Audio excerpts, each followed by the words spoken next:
WIIFTBP WIIFTBP Media's just for you and me. WIIFTBP Media's just for you and me.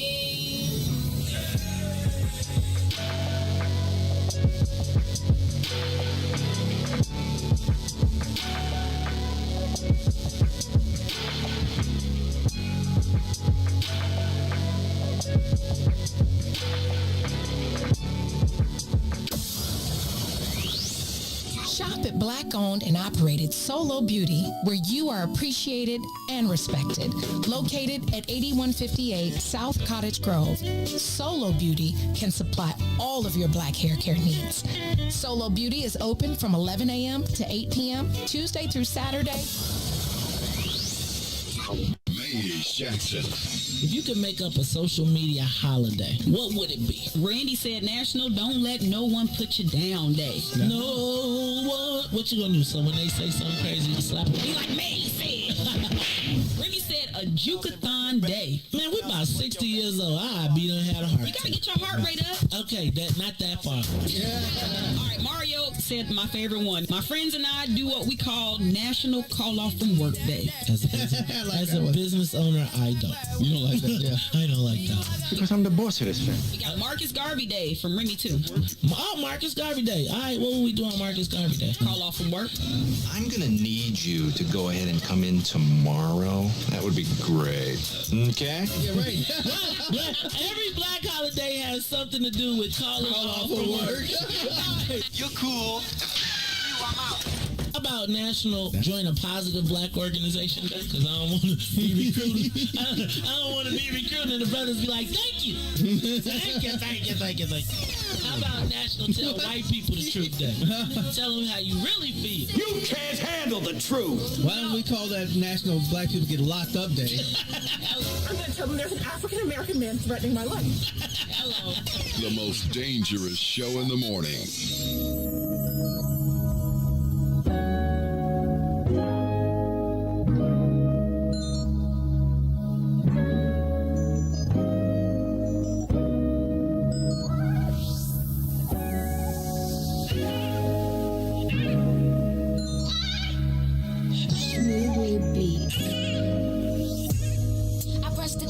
Keep calling me. Give you some love, you want all of it. I'm out here working, nigga, get a grip. I'm just trying to touch a million. You just wanna coexist. I say you clingy and you contradict. Give you my heart, you think it's counterfeit. Give you my word and you won't trust in it. What's the point of loving me if you don't know what trust is? I need the is you give now. Please don't back down on me. I know You've got the attention I need. Put your pride aside for me. Oh, 'cause I need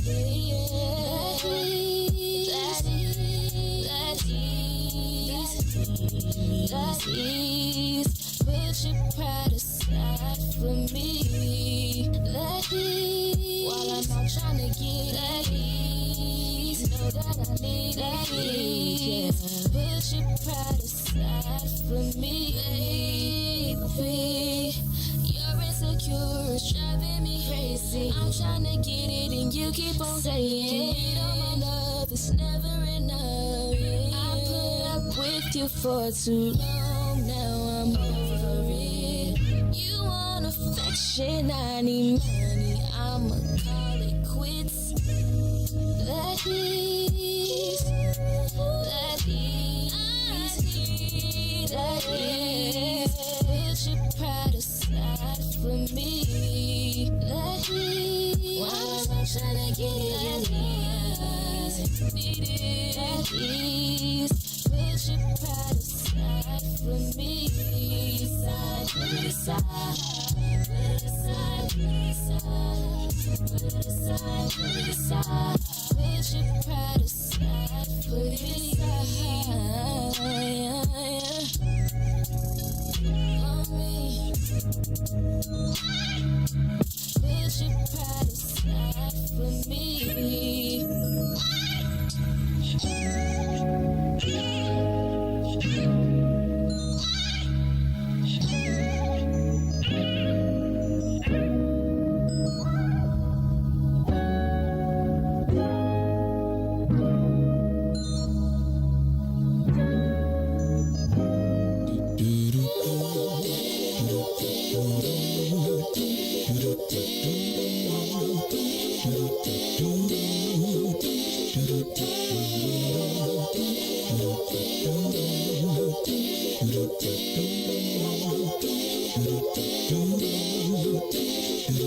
Well, sometimes I go out by myself and I look across the water and I think of all the things what you're doing, and in my head I paint a picture. Since I've come home, well, my body's been a mess, and I miss your ginger hair and the way you like to dress. Won't you come on over? Stop making a fool out of me. Why don't you come on over,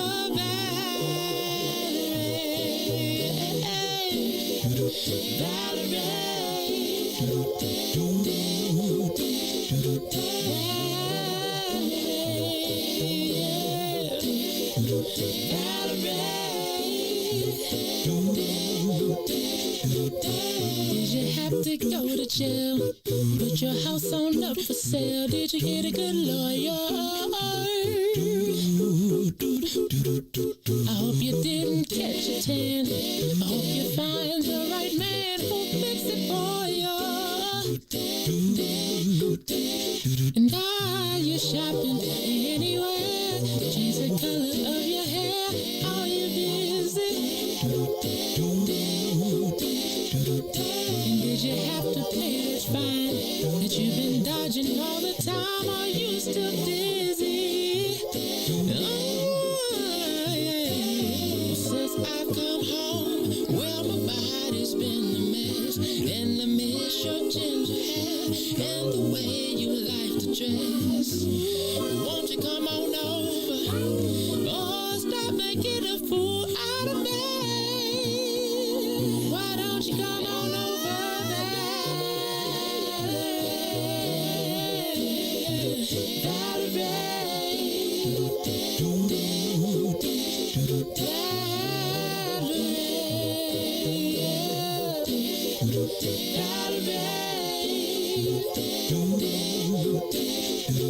Well, sometimes I go out by myself and I look across the water And I think if I was to think what you're doing, in my head I paint a picture. But since I've come home, well, my body's been a mess, and I miss your ginger hair and the way you like to dress. Won't you come on over? Stop making a fool out of me. Why don't you come on over, babe?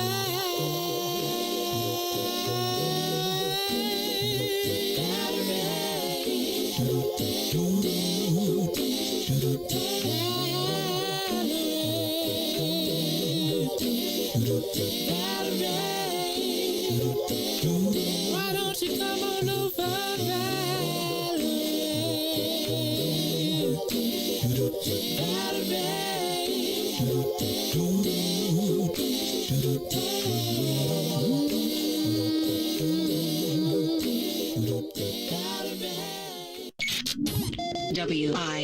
WIIFTBP.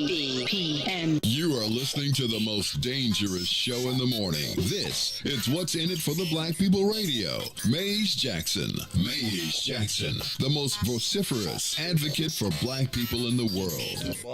For Ruthie Moore, for Todd Stroger, I am the host of the Maze Jackson Show, asking every single day, what's in it for the black people? And if you don't like it, you can still tell them Maze said, Mayor Lightfoot, man, we ain't accepting that. We ain't accepting that. Let's go. Yeah. Let's get down to business and go ahead and address the facts, man. Lightfoot seems more lesbian than black. Rahm Emanuel's another case. He was just as tired. 50 closed schools left much to be desired. Police had Anjanette naked on that body cam. They suppressed the footage so it couldn't touch a lot of hands. Reminds me of that 16 shots in that cover-up. Both of them similar, so I went and dug it up. George Floyd killed, a lot of riots happened in the town. Southside burned and they wouldn't let them bridges down. Grandmother sick, need a prescription and plus a couple groceries. You gon' have to travel just to get it now. COVID-19 out here shutting all the business down. Not enough SBA loans to even give around. So many failed businesses that you could put them in the pile. If you don't survive the pandemic, it's gonna sit you down. We sing, dance, play ball, entertain, and crack jokes. Government infested black neighborhoods with crack smoke. System that milked us so bad we got lactose. Still trying to find out what's in it for us black folks. We sing, dance, play ball, entertain, and crack jokes. Government infested black neighborhoods with crack smoke. System that milked us so bad we got lactose. Still trying to find out what's in it for us black folks. Shout out to Willie Wilson, hope one day you get to send it. We need some different players in the game to handle business. Too many shady characters like Madigan and Blago. But when you really break it down, it's typical Chicago. City full of gangsters, it's what the land was built on. Same streets with hood legends, DNA get spilled on. Carjackers out here lurking, trying to get they steal on. Looking for a block to put them Hellcat wheels on. Let us give bogus appraisals a red line. Car crackers out here getting minimal fair time. And I'm concealed carry, I stay with the pipe. But Illinois gun laws giving minimal rights. Stay up on the swivel, make sure I'm moving tight. Check all of my mirrors when I pull up to the light. Pick my homie up from out of town, man, he caught a flight. He was hella nervous, told him, shorty, this a way of life. We sing, dance, play ball, entertain, and crack jokes. Government infested black neighborhoods with crack smoke. System that milked us so bad we got lactose. Still trying to find out what's in it for us black folks. We sing, dance, play ball, entertain, and crack jokes. Government infested black neighborhoods with crack smoke. System that milked us so bad we got lactose. Still trying to find out what's in it for us black folks.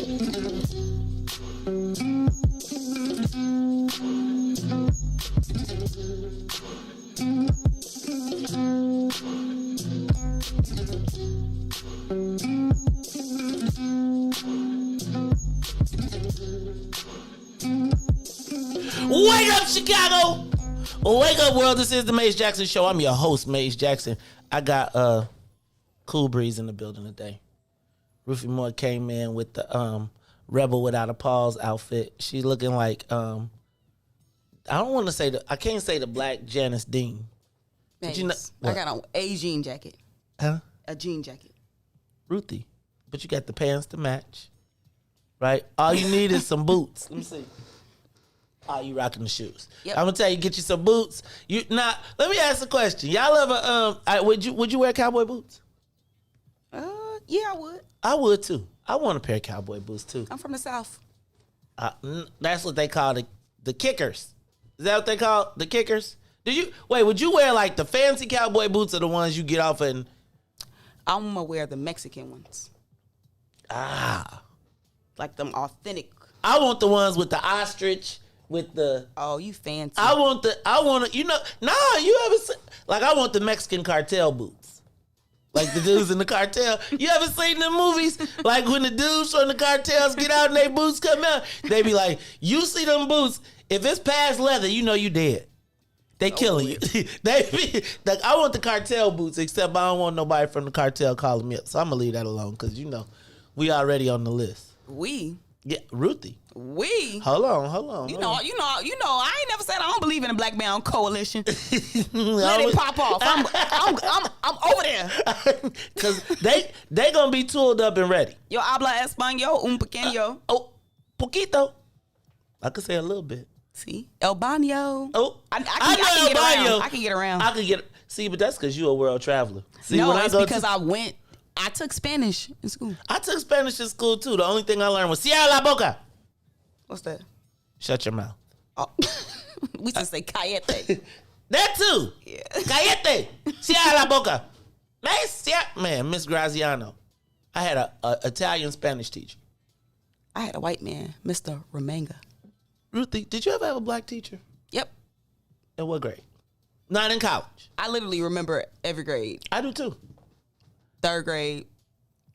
After I left the city, I never saw a black grade. teacher. Really? And then a few in high school. I had black principals.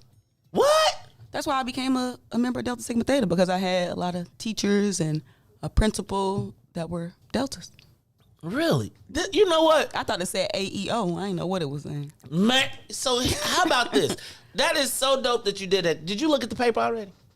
No. Actually, normally I try to, but I got in late, so I've been drinking coffee. So on the paper, we're going to have a question about who are the most aspirational black people, right? In Chicago. And what did you want to do what did you want to be when you grew up? And I got a whole, okay, can I tell you, y'all, honestly, yesterday's conversation weighed heavily on me. It really did. Like, it really did. And I think it weighed heavily on a lot of people because it's funny. Yeah, did you see plenty of calls. Did you see, I know, don't be, and first of all, let me just tell y'all something. I read the comments every day, and I got a list of y'all cheating on me and stuff. Everybody was on Team Ruthie yesterday. I was like, what the hell is going on around here? This is my show. Anyway. They just love the kids. You know what? So it's funny because I do too. Mm-hmm. Yesterday's conversation, like, really, really, really weighed heavily on me. I also think it weighed, I be thinking people be sneak listening. Like they don't really want to say they listening to us. But did you see Natalie Moore today? What's she talking about? Watch Natalie, the kids on the lawn, and growing up in the 80s and 90s, and how we thought it was the greatest ever. And did we really think it really? I'm gonna tell you. First of all, I like Natalie Moore. I do too. She don't really like me. Her books are really good. I like Natalie Moore too, but she be like, she like, what high school you go to? She one of them city girls that be like, we got the same last name, so I just feel a connection. Oh, well, maybe you can get her to come on. Anyway, she wrote an article, and so today we're going to talk about a bunch of stuff, right? I was just thinking about how we all got where we are. And I just want to talk, like, honestly, because yesterday's like, I think about how we thought about C. Dolores Tucker, right, back in the day. And regardless of, like, my thoughts, I never want to be C. Dolores Tucker, if that makes sense, right? And there was a time when the secondary mission of Universal Maze Jack Enterprises, after making money, was to teach basic job skills to at-risk youth. And I felt like, man, where else you gonna learn the basics are coming up, and you could do it on the street team. You could do it with Jay-Z and all that kind of stuff. And it's just interesting, and I want to talk about it today, but I want to talk about it from a perspective of trying to get some understanding instead of fighting. And I don't even necessarily think it was fighting. I think it was a lot of passion yesterday. And I was thinking about, like, even in the 90s, when I was reading this article, I was thinking about the plaza, like in the 90s.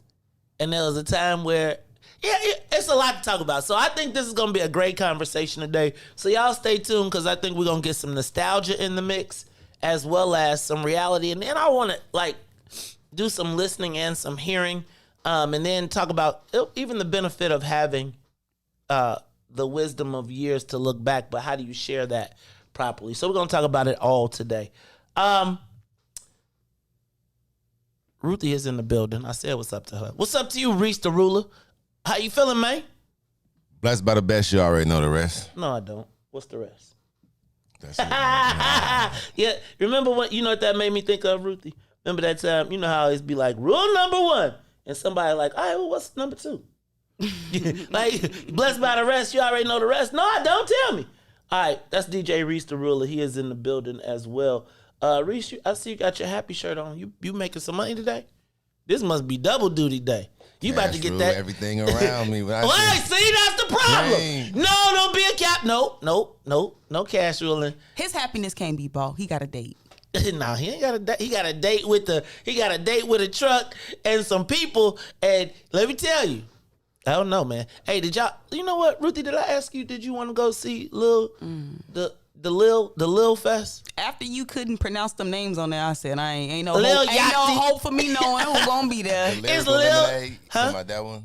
The Lyrical Lemonade that's supposed to be this weekend? Well, I don't know. It's with everybody with that got that Lil in their name. Yeah, it's the lyric. Ironically, somebody just offered me backstage passes. Oh. But I can't make it because You gotta make that bag. I got the orange shirt I on. see you got the orange shirt on. Lord have mercy. Look, when you see Reese in the I feel like Reese might have had something to do with the design of these outfits. Cause that's some stuff Reese will wear for real. Like I'll be like, hold on, Reese like perfect. Like you be like, hold on, am I not matching? Yes, perfect. No, I'm just joking. Cause on the west side, your shoes will match your shirt without a doubt, and your hat. It's gonna work some kind of way. All right, it's the Maze Jackson Show. We got Maze, Ruthie, and Reese. Hey, there was somebody. Can I tell y'all how the WIIFTBP audience is? Somebody spotted Todd yesterday and took a picture. Po Todd and his whole family. They was like, he ain't been on the show, but he could be at the White Sox game. That's so petty. It was so funny, and they got all 4 of them. It was out of focus. They was like, check, make sure this the president. You can't find him, this way it go. Shout out to Todd Stroger, who is out there kicking. I'm sure he is wrapping up summer break, because I saw him with the whole fam. Right? Back to school. Man, it snuck up on us. I was talking to my son on Friday, and I was like, man, when you go back to school? He was like, Tuesday. I was like, dang, that sucks for you. He was like, I know. That's all right, though, y'all. He made the honor roll. I'm proud. He's super. Like, he a junior. He went to school. It's funny. We saw every one of the years. Ruthie, he has grown like 1.5 feet since freshman year. It is hilarious. Like, he probably could have walked underneath the door to get in here, and now he taller than you? No, he ain't taller than me. And I be pressing him down every time I see him. Like when he comes, because he be trying to come up on me and try to get the sneak measure, and then I grab his shoulders and I try and hang on him and pull him down. So I say, I think you might have lost a 1/4 inch there. We good. Wait till he put on some muscle mass. Let me tell you, Dad. That's how he talk. That's exactly how he talk. Like literally, when I don't even like calling him on the phone no more because his voice is deeper than mine. And he be wait. I told you when we go to the drive-thru, he be sitting back waiting. He sit back and wait. I be like, you want to order? He be like, nope. You sure? No, I do not. I be like, hi, I like a Big Mac. She be like, thank you, ma'am. He be like, ha. I hate the drive-thru. And he be like, I'll take it from here. Oh, yes, I'll have a Big Mac with you. I be like, you bogus. You got to tell him to take that bass out of his voice. Ruthie, then what's funny is now, I ain't gonna even say, it can't be 2 men in the house. It's like I'm the man of the house. But he be trying to halfway come downstairs without no shirt on. I be like, boy, if you don't take your butt upstairs, put some shirt on, You make him put on the house coat. Right. One of them, he be walking around the house like, because he's starting to lift and he's starting to get a little. So, I be like, dog, you got a 6-pack? Come here. Punch you in there. don't forget it. You know, I got the. Hey man, You gotta remind them. You right. You do, because I'm telling you, they'll mess around and get big on you and then be talking about, what'd you say to me? And his voice is already deeper, so he already be like, you need me to sit in on the show for you? Man, if you don't get your... All right, y'all. We are locked and loaded. Let's get the soul plane up to 60,000 feet. It's Maze, Ruthie, and Reese in the building. All right, y'all. Some headlines. Ruthie, she went. The mayor went to the funeral yesterday, and she did have a press conference, but it was pretty low-key. I think everybody kind of got it. And I think everybody fell into the natural order of things. They did not show her inside. Mm-hmm. They did show her walking, and then they showed her standing next to David Brown. I don't know, Ruthie. What you think? Do you think she came out of this one unscathed? Or no? I think they probably just didn't want to bicker about it on the day of. Yeah, I was thinking. But don't worry, it's going to come back up. I was like, it would have been tasteless for the police to even have a stunt too. Like, I feel like it would have been tasteless for everybody to have any stunts. I feel like the police officers from around the world came to Chicago. Like, it was, I was nervous for my son because it was at his school. And, you know, black kids going in, waiting through all the mad police officers. Here is what I am going to say, though.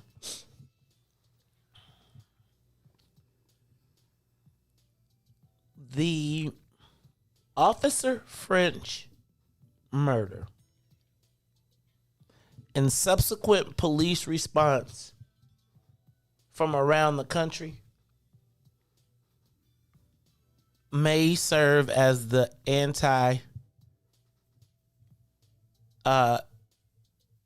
George Floyd catalyst for police.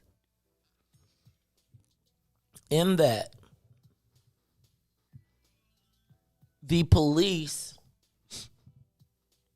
can find their own victim to serve as a counterbalance to what happened with George Floyd.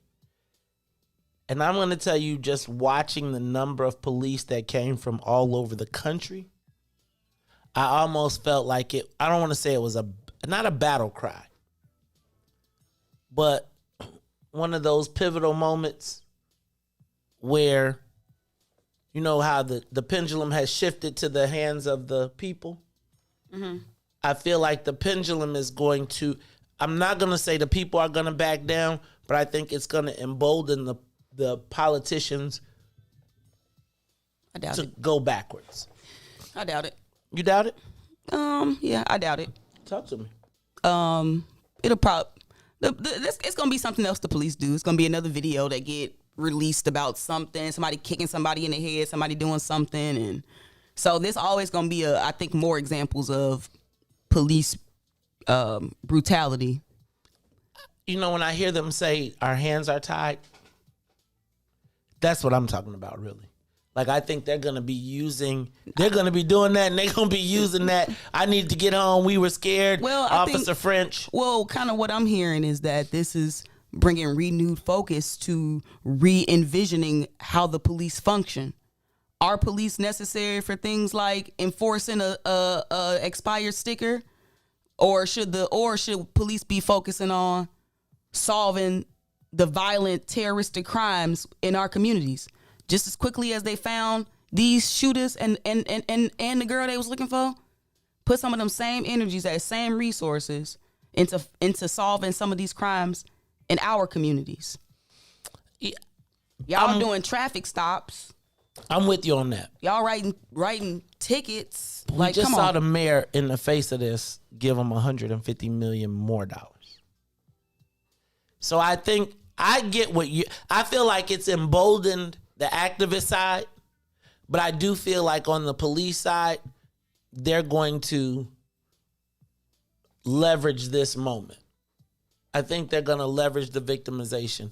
DJ giving me the sign saying, hey, we got to say what's up to the WBGX 1570 AM audience. So I want to say what's up to everybody from WBGX 1570 AM who tunes into us every day from 6:30 to 8 a.m. We appreciate you, just like we appreciate everybody that is watching us on Facebook.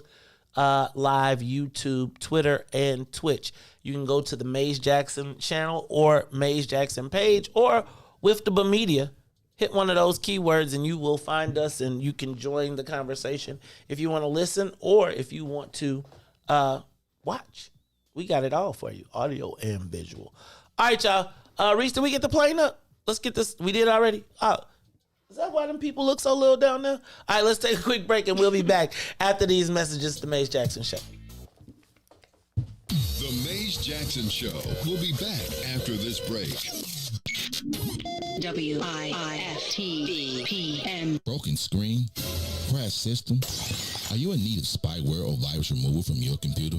Well, contact RPC Computer Repair in South Shore and let us help you with all your computer repair services and print needs. Need office or print production services, copies, scans, fax, or even notary service? Then stop by and support RPC Computer Repair and Print Shop, located 1741 East 71st Street in the 71st Street corridor, newly revitalized South Shore areas, and let RPC be your one-stop shop, where we believe RPC is your PC. RPC Computer Repair is also a UPS access point where you can drop off and pick up your important packages. So let RPC be of service to you. Call RPC Computer Monday through Saturday, 8 a.m. through 6 p.m. at 773-966-4457. That's 773-966-4457. Visit RPC at rpccomputeringinc.com for more information.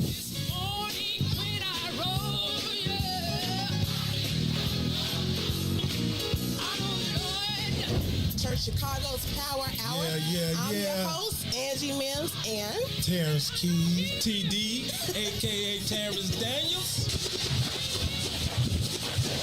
I wish I had one witness in the house. You got one. You got a couple of them. Got two T's. Give me a testimony. Oh, Lord. He's did it before. Oh, Lord. I got one. Better. I got 5 reasons. 5 reasons. Oh, Lord. He turned it around. Turn it around. He woke me up this morning. Oh. Don't do this. Don't do this. Number 4? He woke me up this morning. Come on, number 3. Come. He woke me up. Oh, Lord. He woke you up. That thing can touch you, but one of them 5s will get you. What's the second one? He woke yes, sir. Yes, sir. Oh, my God. And the number 1 reason. Number 1. Final answer. He woke me up this morning. He woke me up this morning. That's a testimony. That's a testimony.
To the Maze Jackson Show. You are listening to the most dangerous show in the morning. This is What's in It for the Black People Radio. Maze Jackson. Maze Jackson, the most vociferous advocate for black people in the world.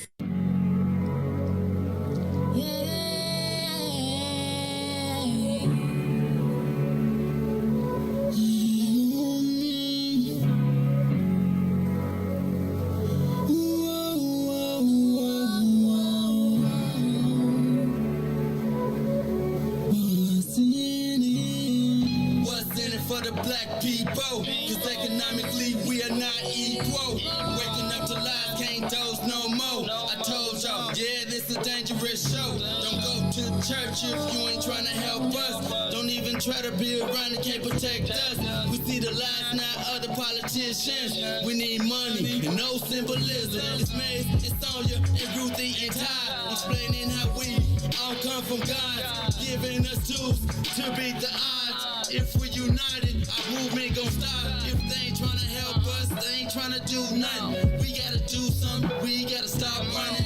It's time to confront the problem. Really, you expect your oppressed to solve them?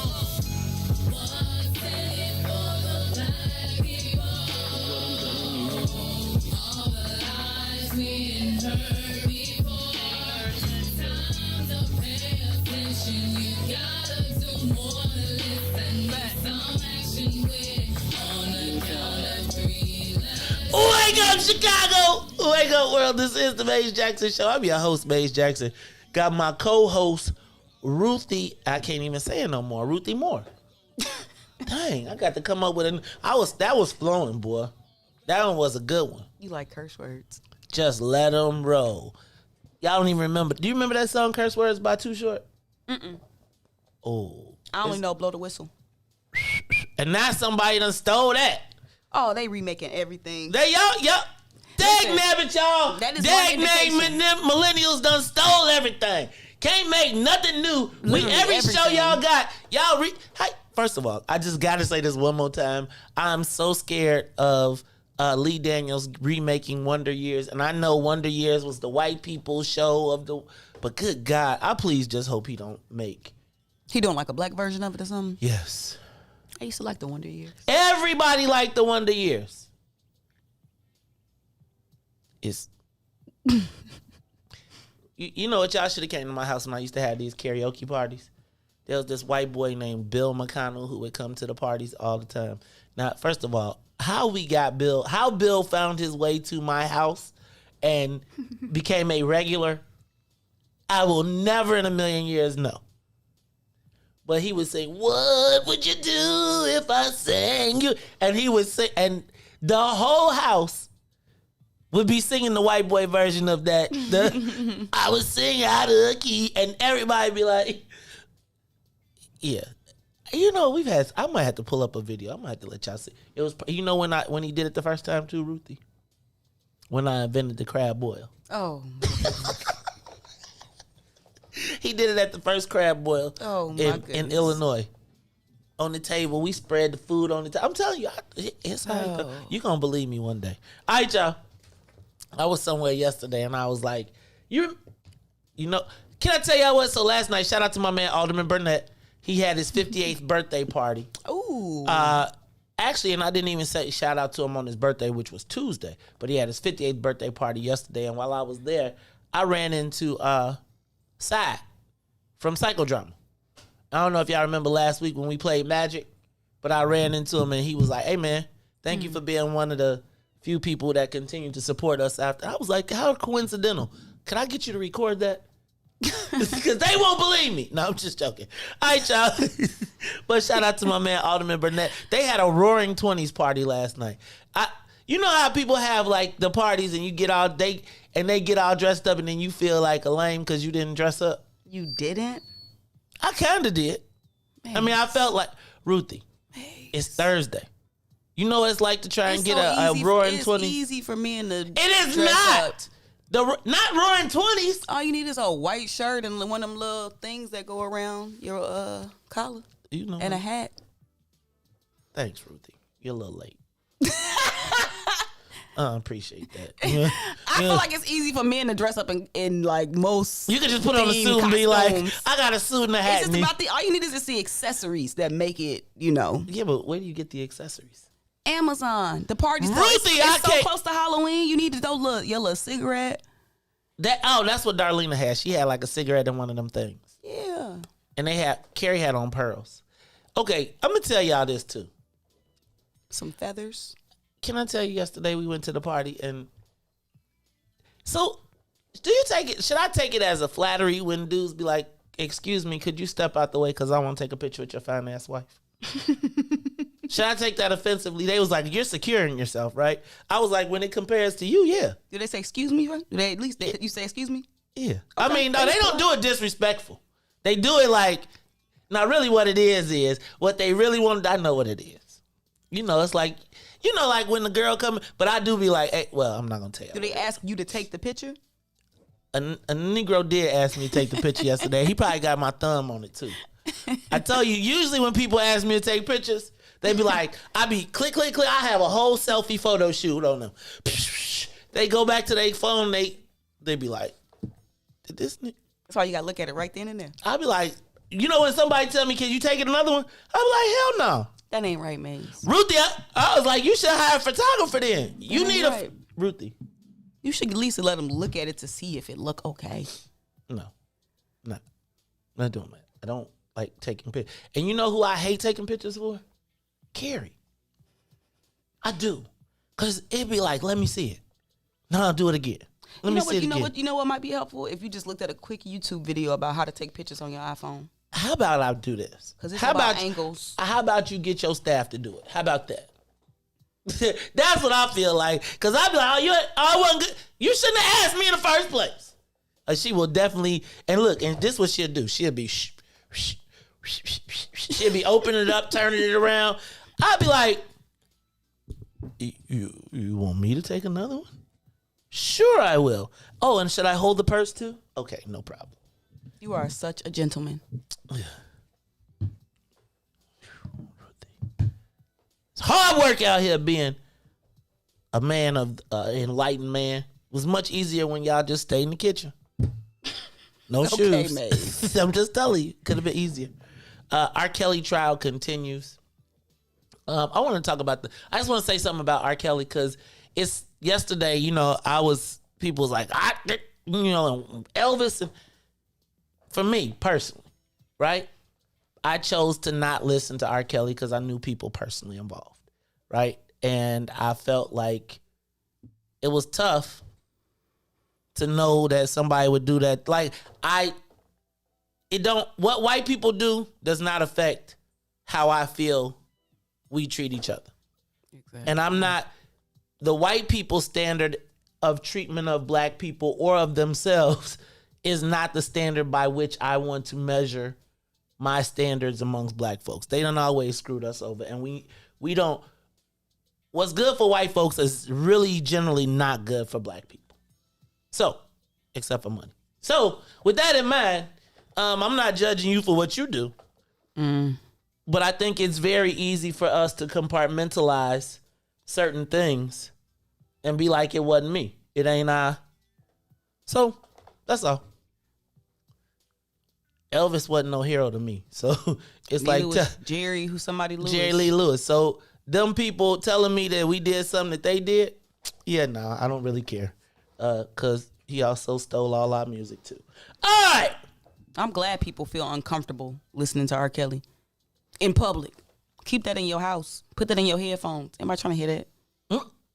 Shout out. I did that. Hey, the cannabis contests are officially over. Yeah, they had the final licenses, and everybody is running around here getting. I mean, it's gonna get cracking. By the way, for anybody that is tuned in that has a license that they are not able to or would like to move from a license holder to a millionaire, please reach out to me if you have a dispensary license that you do not have the $2 million to build out, or if you have a craft grow license and you are looking to move it but keep it in the hands of black people, please, please, please reach out to me. Inbox me, call me, whatever it is. But before you let that sucker go, or before you sell it to somebody, some white guy in California, please keep it in the house. That's your man, Mace Jackson, with a public service announcement for all the weed peoples. All right? Hey, Reese, give me the big voice. I'm ready. It's time for the social media question of the day. Hey, y'all. So, in reflection of yesterday's conversation, I've decided that I want to kind of string these things together because I want to get to a point. And I think it starts with imagination. Right? And I was thinking about our imaginations to our realities. So my social media question of the day is, what did you want to be when you grew up? Like, who and what did you want to be when you grew up, and why? I think when I was growing up, people used to play cops and robbers. They used to play, you would play a lot of role-playing games. You'll play house, you'll play doctor, you'll play people's court. Maybe I didn't play people's court. I played people's court, though. But I feel like in the interim, there were a variety of things that I ran into in jobs and opportunities, or things that I heard about that I decided that I might want to be one day. There was a time when people would ask me, what do you want to be when you grow up? And my answer would be an anthropologist. And my mom would be like, the hell is an anthropologist, and how you going to get paid doing that? And then because I wanted to study people and their origins. But I feel like it also came with part of your exposure. And then as you had imagination, that imagination eventually led you to exploring how you could be that or something. Now, there were some things that I felt like I could never be, right? I don't know why, but I did. But I think all of that leads up to your part of your path as to which way you go in life. So give us a call, 872-259-7474. 872-259-7474. What did you want to be when you grew up? And then, did you make it? Did you become it? Why or why not? And I think it's a great place to start, because I think in childhood, I think it all comes from like where you go to school, maybe, what your parents expose you to, your environment that shapes some of your outcomes. And I really want to go back to the concept of, where did you start? Where do we start?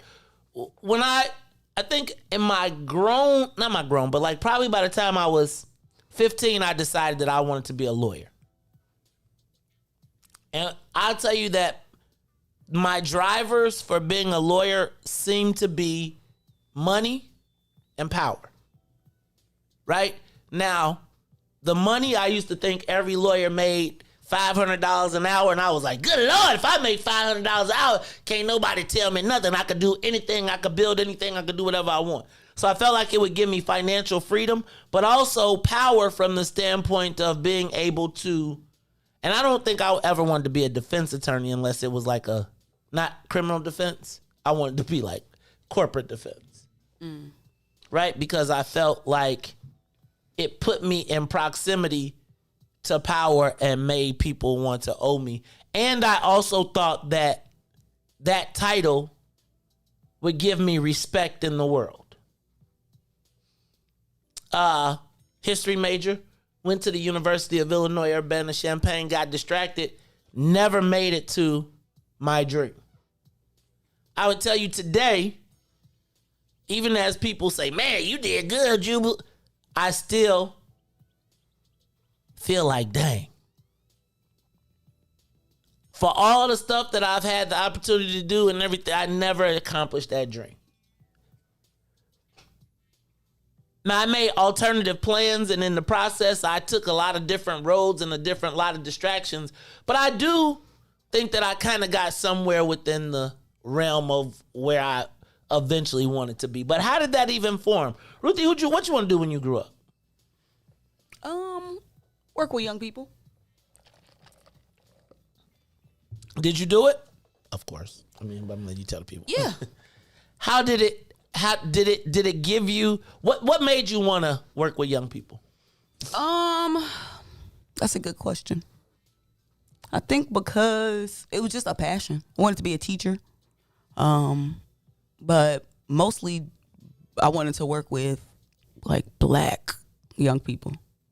Let me ask you a question. Do you think that was because of your experience as a young black person, and was there someone that shaped that? Yeah, it was my experience with having black teachers and having black women teachers that used to like pour into me. And to see black women, you know, I just grew up with a lot of black teachers, and I don't think that that's the experience of young people nowadays. So like those are really like those are some of my like, you know, examples of like these professional like black women who used to, you know, impart their knowledge. And did they go out of their way for you and the black kids? That's what black teachers do, and that's why they are so important. And absolutely, 100%. Was it in? They made sure you was good inside of a white, like were you still in a white? Yes, predominantly white. So did they teach predominantly white kids? Pretty much. See, so they looked out for you. They would chastise you as necessary, check you as necessary, but you knew it was coming from a place of love. So it was like not a lack of nurturing. This was back when you could like go to teachers' houses and stuff. Like nowadays you can't. You can't take. You know, you ain't taking no small group of kids on no field trip and stuff like that anymore. Let me ask you, and you achieved it. I do. I work with young people. I seek to impart that same level of love that was imparted upon me because I understand how impactful it was and how necessary, and I see how there's a lack. That's a good thing. See, and when you did that, so you went to school to be a teacher, or did you go to be a school to be like? Help me understand. I'm not tripping. I'm just saying, like, what did you do? Like you went when you were a young person. You was like, yo, when I graduate from high school, I'm going to DePaul to become a teacher or to change the lives of young people. Well, kind of. So I remember one of my guidance counselors. I was, you know, telling her I wanted to be a teacher. So I was looking at like, you know, like programs that you can, you know, start in high school, whatever. Black or white guidance? This was a black lady. Okay. Dang. Yep. Kanky Key was cracking. No. Just listen. Okay. And she told me, she was like, you too smart to be a teacher. Right? So that, like, I, you know, didn't know what to do with that information. So I was like, okay, well, maybe I won't be a teacher. I'll just wait to see what I want to do once I get to school.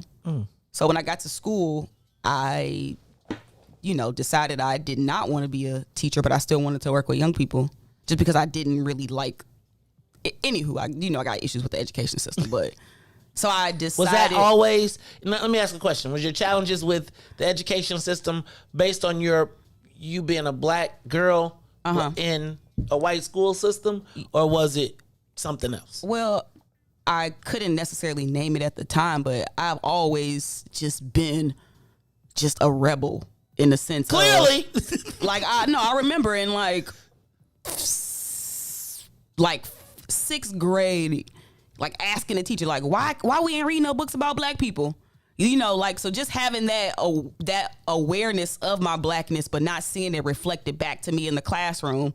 Like, I remember organizing a protest for Rosa Parks when she passed away because they wouldn't do a moment of silence. Really? So just things like that, you know, black teachers kind of helped you along with that on the low. Like, and so it's, so essentially what I'm trying to say is I still, you know, to this day I work with young people. But I think it's important to kind of nurture people's talents and abilities. Like, and sometimes you gotta like, I think it's okay not to know what you want to do. Like, perfectly fine. But I think it's important to follow your passion. Hindsight, you know, I probably would have went to school for computer something or like engineer and something in the STEM field, because I've always been pretty good at it. And then I would, you know, do something working with young people in that area. So in your choice, did money ever factor into it? Never. Okay, that's a good. I mean, I think that's important. I think that's important. But some people might say that that's stupid. No, I mean, I think that everybody has, you know, I feel like some people could say everything is stupid. Like, there's going to be somebody that don't like whatever anybody does. I feel like this is important, though, because for the life of me, I couldn't understand why my mom would give so much for such little economic return, right? And my parents would do it, but it was because of service, right? And there was a different driver for them. And I think there's a different driver for you. That's so. First of all, thank you for sharing. I'm gonna go to the phone lines. Caller, you on the Maze Jackson show. What did you want to be when you grew up, and did you make it? Why or why not? Hello, caller. How are you today? Oh, this is Katie. How are you? Hey, Katie. How are you? Good morning. Oh, good morning. I'm fine. I see why you chose Ruthie, because Ruthie has a lot of talent, and I'm happy that you are there to bring her out. I hadn't a clue. You're welcome, Ruthie. You are very needed in this world. I hadn't a clue. Back in my day, I didn't have a clue as far as what I wanted to do, and there are a lot of children like me that don't have a clue about, and that's our failure in this world. To open first, we got to learn about what is it and why are we in this world, and what's going on in the United States. We need to know what is going on in the United States and what's going on in the world and what is going on in our capitalistic system.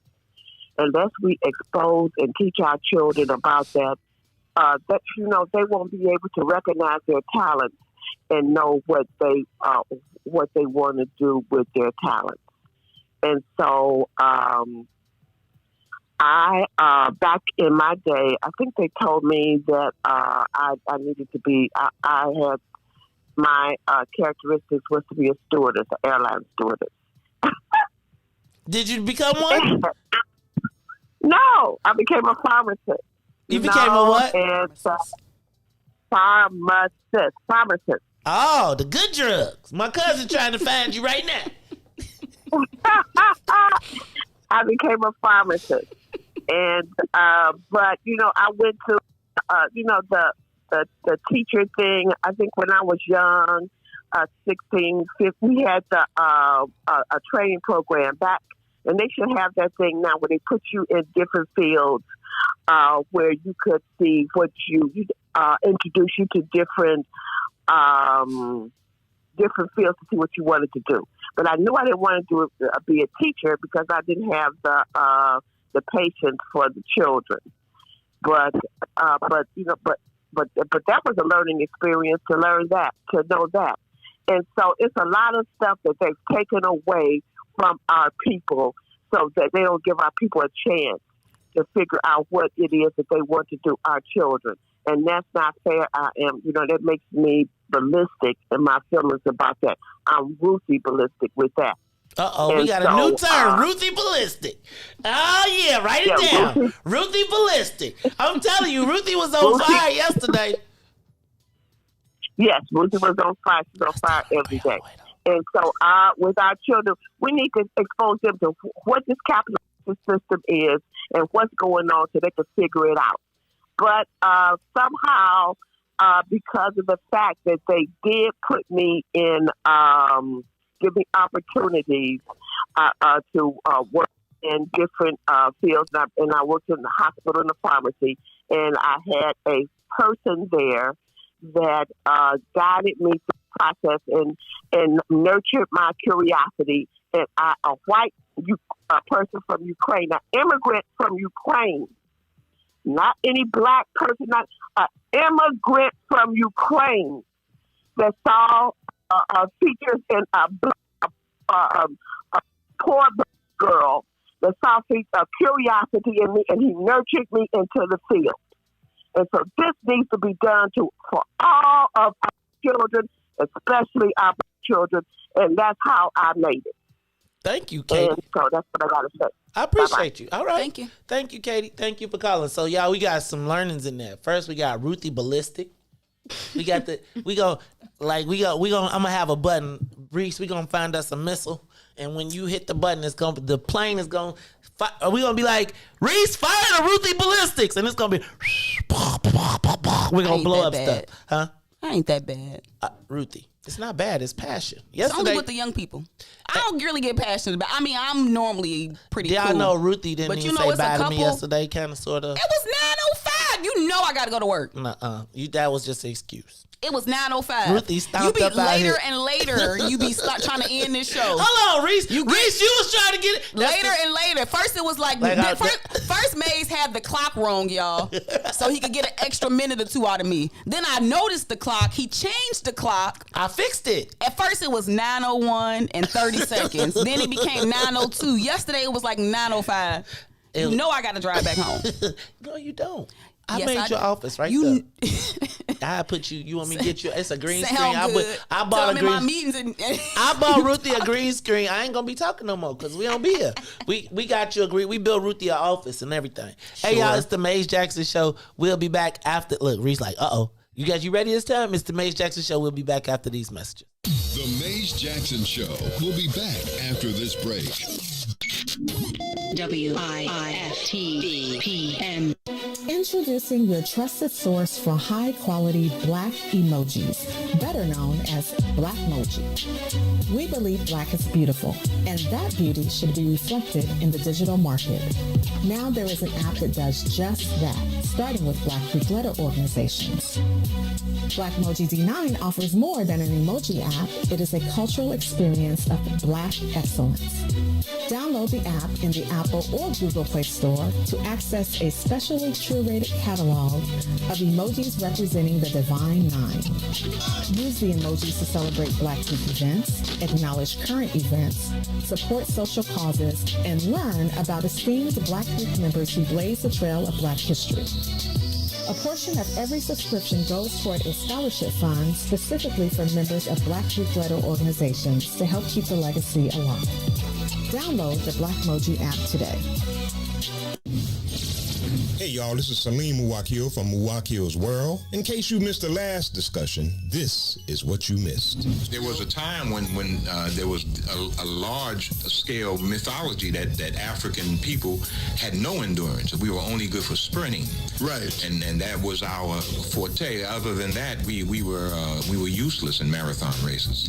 Establishing your patrimony on the land. If you bury the dead, that means that this land is forever in your family. Who are our ancestors, really? We are the living ancestors to a whole genealogical line going back hundreds of thousands, millions of years that we carry within us living today. Everyone who preceded us. Mm-hmm. However, that conception took place, whether it was violently, with rape, or whatever the case, but we are them living today. That's why it's important to understand our capacity, man. Our capacity is unlimited. We have unlimited potential. Absolutely. So make sure you tune in Monday, Wednesday, and Friday from 11 to 1 p.m. on What's in It for the Black People Media. And now, traffic and weather. Good morning, What's in It for the Black People Media, and happy Friday. This is Reese the Ruler. The time is now 7:05 a.m., and I'm here with your Chicagoland area sports, traffic, and weather report.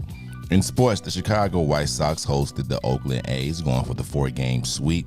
Oakland's Matt Olson hit a go-ahead 2-run homer in the 7th as the Sox will fall 5-4. On the traffic, it's an accident on the Kennedy as O'Hare to the Loop is 72 minutes, but outbound to O'Hare is just 25. On the Eden, Inbound from Deerfield to Exchange, also an accident, 71 minutes, but back out to Deerfield, just 27. On the Eisenhower, slow as well. Thorndale to the Loop is 52 minutes. Back out to Thorndale is 37. On the Stevenson from I-355 to the Dan Ryan is 40 minutes. Outbound will be 32. On the Bishop Ford from I-80 to the Dan Ryan is 32 minutes. 34 minutes back out to I-80. On the Dan Ryan, 18 minutes to the Loop, 20 minutes to 95th. DeSable Lakeshore Drive, south 7 minutes. That's 55th to Jackson. Jackson to 55th.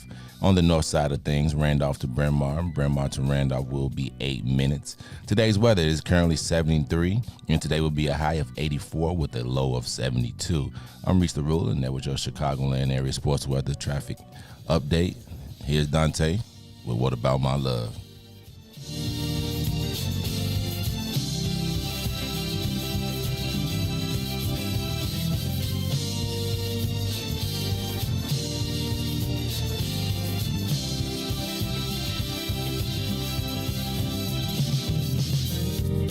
What about my love? Seems you have forgotten love. I do believe that something went wrong somewhere.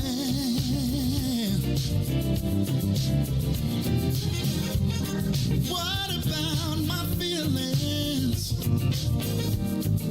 Do they mean anything at all? You got me so in love, I'm too blind to see. And that you got my love, now you wanna put me down. And that you got my love, got me standing on shaky ground. What about it, baby? What about the days and the nights we spent? What about the love we made so sweet? Are you sure you wanna live? Think it over, baby. 'Cause girl, I believe I think you just might wanna change your mind. Now that you got my love, you don't even come around. Now that you got my love, got me standing on shaky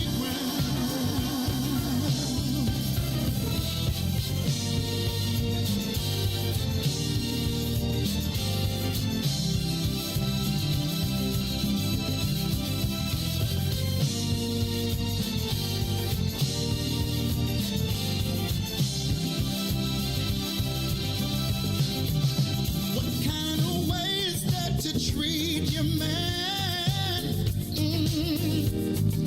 When I gave all that I never had, you got me going through changes of life with you. Are you sure you wanna live? Think it over, babe. 'Cause girl, I believe you just might wanna change your mind. Oh, but you got my love. You don't even come around. Now that you got my love, you got me standing on shaky ground. Yeah. Now that you got my love, you don't even come around. You don't come around. Now that you got all my love, you got me standing on shaky ground.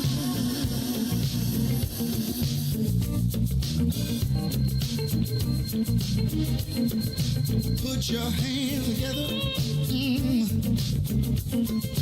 Put your hands together.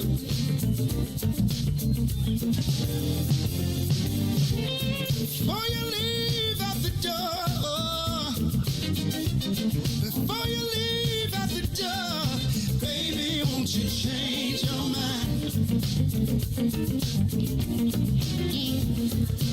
Really wish you would change your mind.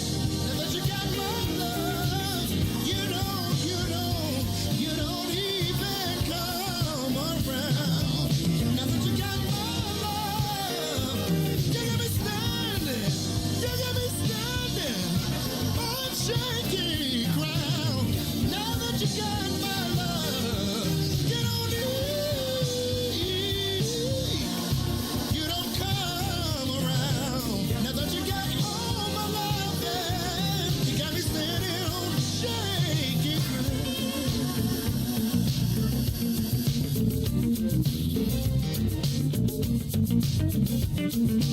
Put your hands together. Put your hands together. Oh my! I had a conversation with her. This is how it went. Before you leave out the door,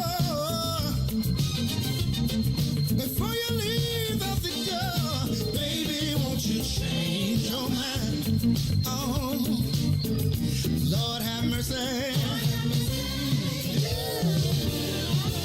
'Cause I need you and you need me. I know we can be happy. Just wait and see. Baby, won't you change your mind? I'll do better if you change your mind. Now that you got my love, you don't even come around. Now that you got my love, got me standing on shaking. Now that you got my love, you don't even come around. Now that you got my love, you got me standing on shaky ground.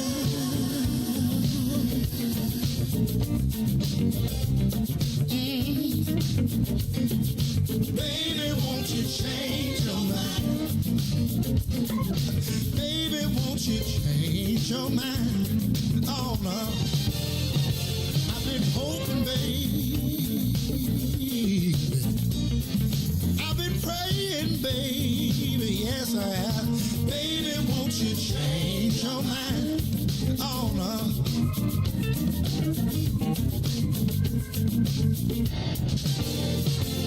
I've been hoping, baby, yeah. I've been praying down on my knees, praying that you change your mind. Oh, Lord have mercy, I'll do better if you change your mind. Back to the Maze Jackson Show. You are listening to the most dangerous show in the morning. This is What's in It for the Black People Radio. Maze Jackson, the most vociferous advocate for black people in the world. For Ruthie Moore, for Todd Stroger, I am the host of the Maze Jackson Show, asking every single day, what's in it for the black people? And if you don't like it, you can still tell them Maze said, Mayor Lightfoot, man, we ain't accepting that. We ain't accepting that. Let's go. Yeah.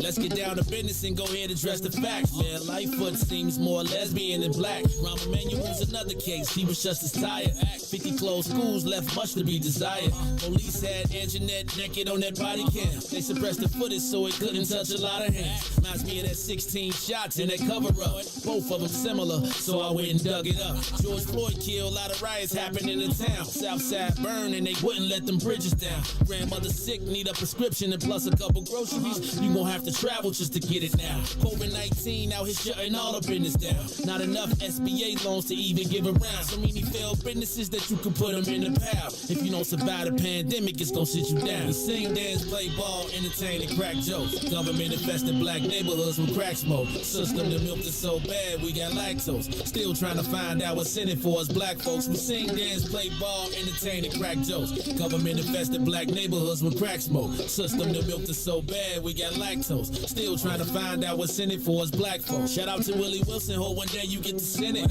We need some different players in the game to handle business. Too many shady characters like Madigan and Blago. But when you really break it down, it's typical Chicago. City full of gangsters, it's what the land was built on. Same streets with hood legends, DNA gets spilled on. Carjackers out here lurking, trying to get they steel on. Looking for a block to put them Hellcat wheels on. Let this give bogus appraisals a red line. Car crackers out here getting minimal fair time.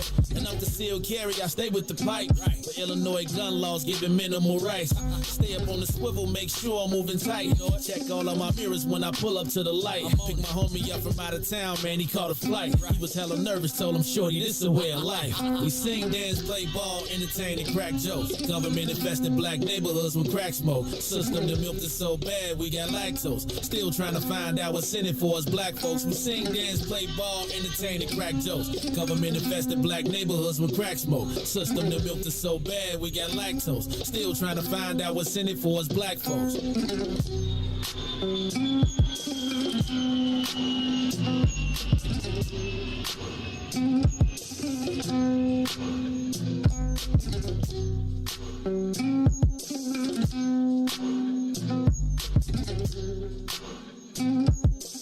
Wake up, Chicago! Wake up, world. This is the Maze Jackson Show. I'm your host, Maze Jackson. Got my co-host, Ruthie, more in the building, plus DJ Reese the Ruler. Hey, y'all. What did y'all want to be when y'all grew up? Ruthie said she wanted to work with the kids. I didn't really want to work with the kids. Then when I got older, I recognized that there was a lot of young people that didn't have the opportunities that I had. So I was like, yo, we can make these street teams into a thing. Then it turned into another thing. And so he was like, dang, back to the drawing board. Because it's like, once we get together, it was like, I'm going to tell you, it was like, we was like, we started out, we could be a street team.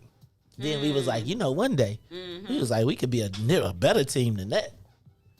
And then it just morphed. Yes. We decided we wanted to be the new Rockefeller. And you know how everybody was just in between? Like they skirted that line. That's how we felt we were. But I want to know, what did you want to be when you grew up? Did you become it? Why or why not? Roosevelt, you on the Maze Jackson Show. What's up, my brother? Hi, Maze. Can you hear me? Yes, we can. Yeah, you know what? I was trotting the seas of my imagination, waiting for a whale of an idea to come by when I heard you pose that question. And I said, let me chime in. So I decided I would call you. When I was growing up, now, first you got to understand, I'm 80-some years old, so I was from another generation. And there was no vision for me other than just the sheer desire to survive and live. Now, as I grew up into the reality after the 60s that perhaps there was something I could do, I just wanted to be a good dad, a good father, and so forth. But I moved through that stage, and spiritually I became awakened, and I wanted to be instrumental in raising the consciousness of humanity just a step further, starting first with my brothers, my race, and then to the earth. That was my desire. Obviously, I retired as a federal investigator. Uh-oh. And of course, you can't hear that one. Cool. Who did you investigate? Well, I was an equal employment opportunity investigator. Oh, that's good. Discrimination, and it was quite fulfilling because my success was in the rewards of those who got reparation, so it was immediate gratification for my ego. But I just say, I'm still in the fight, and like I say, every day, and let me say something else, Maze, that I think you to be a channel to something very metaphysical happening amongst our people, because there is a revelation, an evolution in process. And the question is, how do we place ourselves in the presence of that? And when I hear you, man, look here, you open the doors to all kinds of imaginations. And in my 81 years, I never heard a black man more succinctly deal with the issues at the sub-primary level as you do. And I just say, hooray, to Ruthie, you too. I enjoyed the whole show. Thank you for taking my words, and you'll be hearing from me as you keep stimulating my mind. Bye. Thank you, Roosevelt. We appreciate you, man. Hey, launch the Ruthies, man. We gonna start dropping Ruthies on mugs. Only for the kids, Maze. Honestly, I reserve my energy and my passion. I noticed. We said that yesterday. They was like, Ruthie was asleep. She woke up yesterday. I was like, good Lord, it's hot in here. You know, it's just, I just look at young people as needing advocates. So I consider myself to be an advocate of people, but mostly an advocate of young people. So it's kind of like you ain't about to say nothing bad about no black kids in front of me. Like, we could talk about it, but not in front of me. No, we can talk about it. That's like the energy I take. I see that. But we have different offline. We have offline conversations a lot, and I know y'all wish y'all could be privy to the breaks to get a more 360 dimensional view. A metaphysical view of our conversation. So it's funny because this is part of my, like, I swear to God, yesterday I could not shake this conversation, right? Because I was thinking about, where does the change occur? Right? And the change occurs in youth.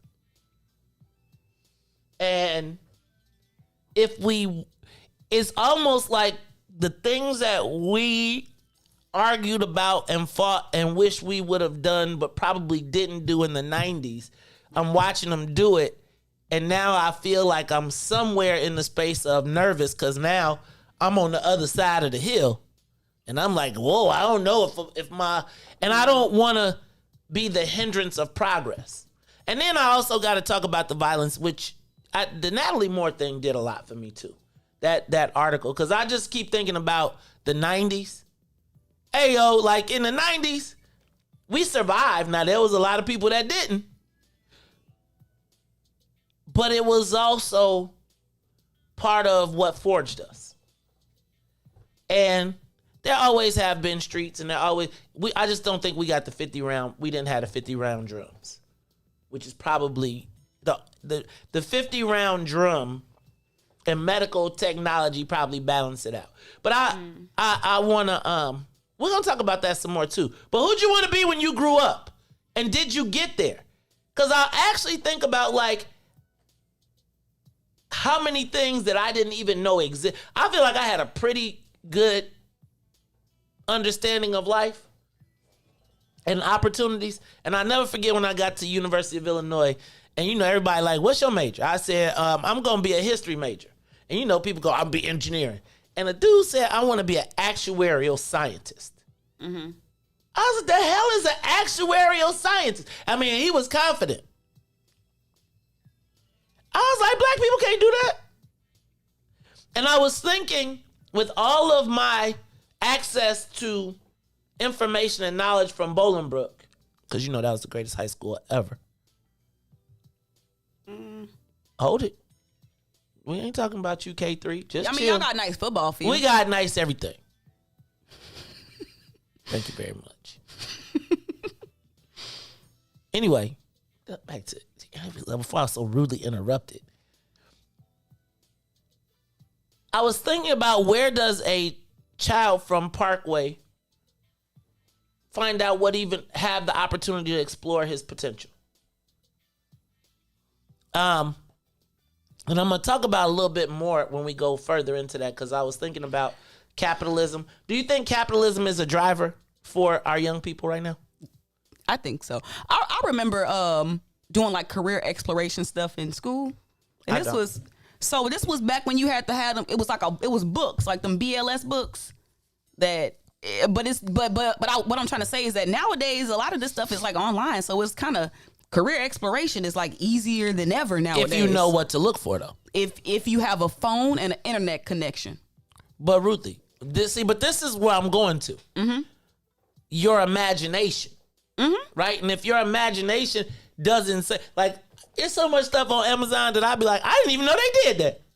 I didn't even know you could buy one of them. You could buy anything on Amazon. But if you don't even know to go to look at Amazon to be like, or if you don't know, go look in gadgets and gear for whatever, you would never know that you could treat your iPhone like a real video camera.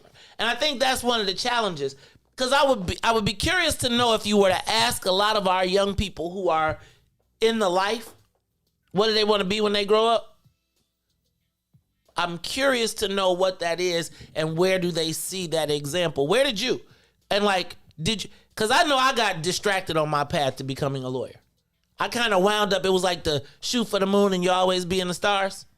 I was kind of in that space. Caller, you on the Maze Jackson show. What did you want to be when you grew up? Did you become it? Why or why not? Hello? Good morning, Maze. Star. How you doing? Hey, Star. How are you? I'm good. I inboxed you on that PSA, so don't leave me hanging. I think we are looking for the Ruthie Mo for show. So looking forward to that one day. I've been trying. All right. So, yes. Yes, I became it, but I had to see it. So I know we might have a whole show one day about Jack and Jill and black folks and all that stuff. But when I went into Dr. Hill's house and saw his library, that's what inspired me to one day want a library like that in my house. I got lost in Dr. Hill's house. This is back in the early 70s. And I did a spreadsheet in the late 80s. Spreadsheet. I put lawyer and I put computer scientist. And I looked at how long you had to go to school, how much money you would spend, and how much money you would make. And I found out a computer scientist went to school for less time and made more money. So that's what I picked. That's what I am. I own a software company. But Ruthie makes a good point. Today, I mean, you're talking about the late 80s, early 90s. Today, they can find information about anything. And you said, okay, you don't know where to look. Maze, they know where to look for everything else. You're talking about young people. They know where to look and how to find everything else. They have to know where to look and how to find what they want to be and do. That's where I'm going to leave it. Okay, I'm going to give it to you. Thank you. But I also got a question. If you haven't, what if you don't know what you're really looking for? I know this sounds really crazy, right? But if all the adults around you reside in the same space and you don't see people leave and go to work or go out into the world, and you know how everybody says they ain't left the neighborhood, etc., and most of these people have been, how does your imagination get fostered in that space? I'm just curious. I do feel like, you know, she was like, they know to go look for it. So my question would be, why don't they? And I'm asking why don't they, not in an accusatory manner, but why don't they from the standpoint of like actually answering the question? And that's why I say, do people know? Again, I didn't know what the heck an actuary scientist was. I knew that there was a doctor, a lawyer, a cop, or whatever, like the people, a grocery store owner, or whatever. But to get out into that big old world and be like, hey man, did you know that there's a job where you could blow glass? That you can actually make or manufacture these things that you do? Where do you find that out? If you don't get it from school, because your school is just pushing you through, and you don't get it from your parents because your parents haven't necessarily experienced it either. Where do you get it from? What are the layers that insulate young people? That's what I'm asking. And what happens when they fail? That's what I'm asking. So here's me. So that's why mentorship is so important. Like it's not an easy job. It's like it's not an easy thing to do to guide a whole young person through life, because you're like, I got my own kids to do this. I'm trying to get myself through life. But if more of us don't catch those young people, we gonna keep on being in this situation. Because systemically, like the system is like failing to catch them. Because once your school fails you, what you got left? Maybe you might have family members or something. Maybe you might be a part of some type of community center, community organization, or church or something. Or you about to get caught by the juvenile detention center. Or you're going to become the ops. So at all of those points, true intervention is necessary. And again, the best intervention programs that I've seen have been grant funded or research studies. And that's a problem. Because Wait, money, say that again. The best funded, you said? So I'm a proponent for intervention programs. Like when you see a young person off of a path, when you see a family slipping through the cracks, you got to intervene in a major way. So whatever that looks like. Now, let me ask a question. When you say intervene, does that mean I come into your home and say, structure your program? I think different families have different needs, but intervention is necessary. Like sometimes before some young kids get out of control, where the parent is like, I don't know what to do with this, there have been signs and things that have been happening. So during some of those early signs, we got to intervene. So some people might intervene. It might get a kid some medicine. Like, you know, that's an intervention that people try to use. Like they might get a kid an IEP. Like, you know, so it's different. They might infuse a bunch of different resources into the home. Like it's just different interventions that might be necessary, and they have to be holistic. Like, not a whooping. Holistic, meaning if it is a whooping, they gotta come with something else. A helicopter. Your kid need a helicopter whooping. You know the kind where you go around in a circle. It can't just be that. It gotta be like, it gotta be holistic. Okay, like, after I get through whooping your butt, don't be quiet before I give you something. I mean, it depends, like what they get and the then you whooping go take for. them to dinner. Like what they get the whooping for. Like it's so difficult because a lot of it is case by case.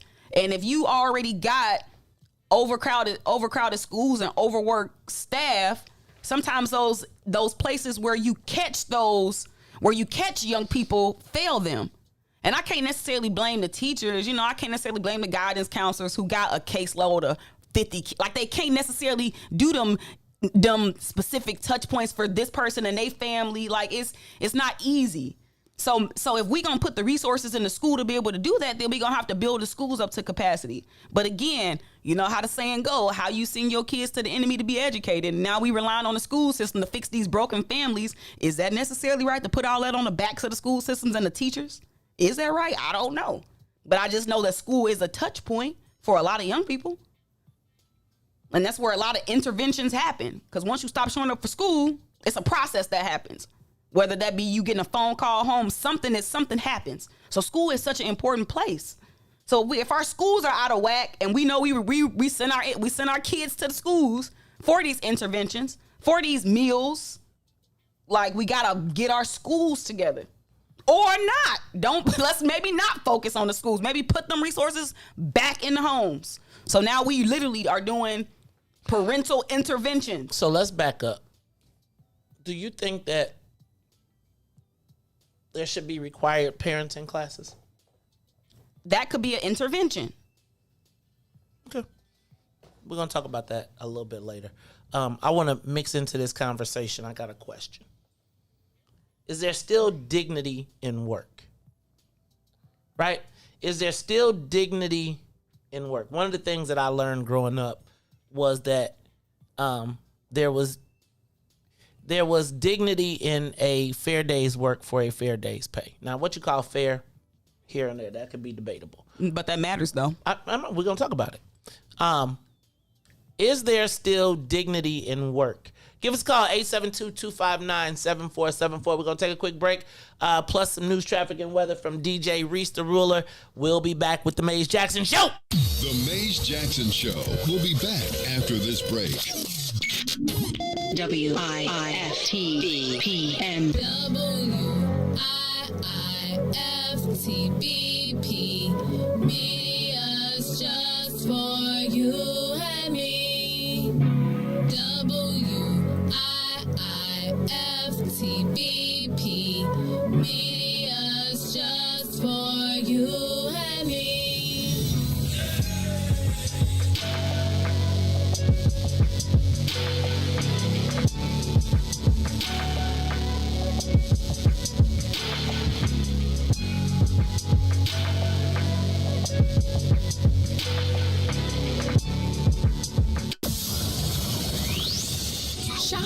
Black-owned and operated Solo Beauty, where you are appreciated and respected.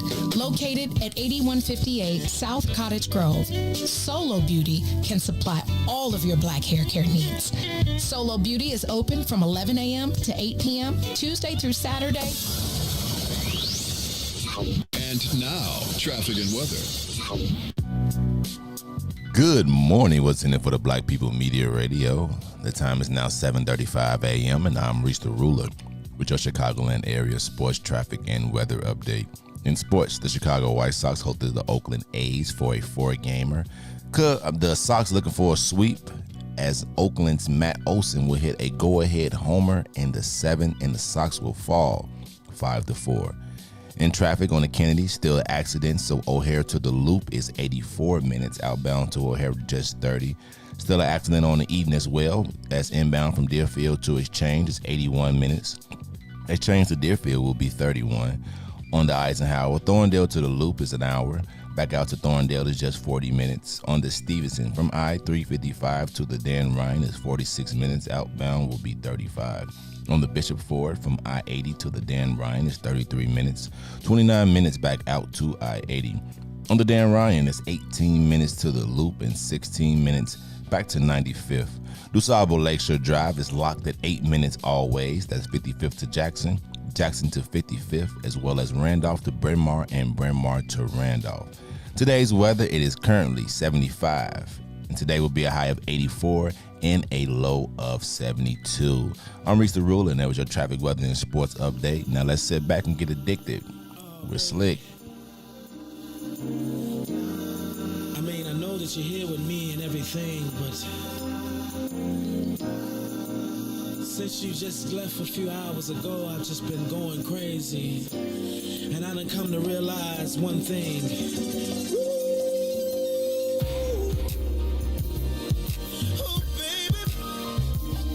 I miss you. Yeah. Ooh, baby. Oh, darling. Whoa. Whoa. Whoa. Your love must be some kind of drug, baby. 'Cause it just keeps on calling me. And I just need a hit of your love. It's got me shaking and feeling for your touch.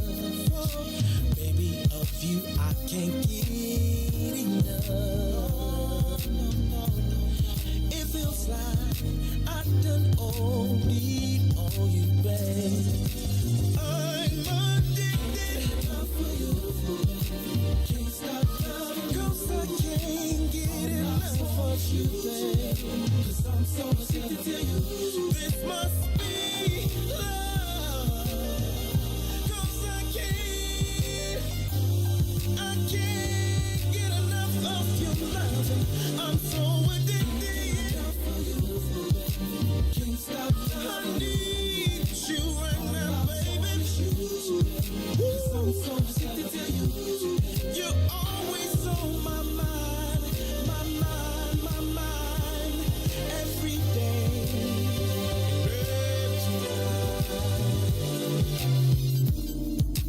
It's been too long since I had you in my arms, and I don't know if I can take any more of being without you.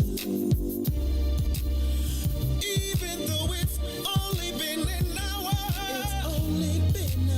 it feels to me just like forever. And I am hoping that I can see you soon. See you soon. I'm so addicted. Lord have mercy. I can't be without you, baby. Oh no, not for a minute, not for an hour. I can't.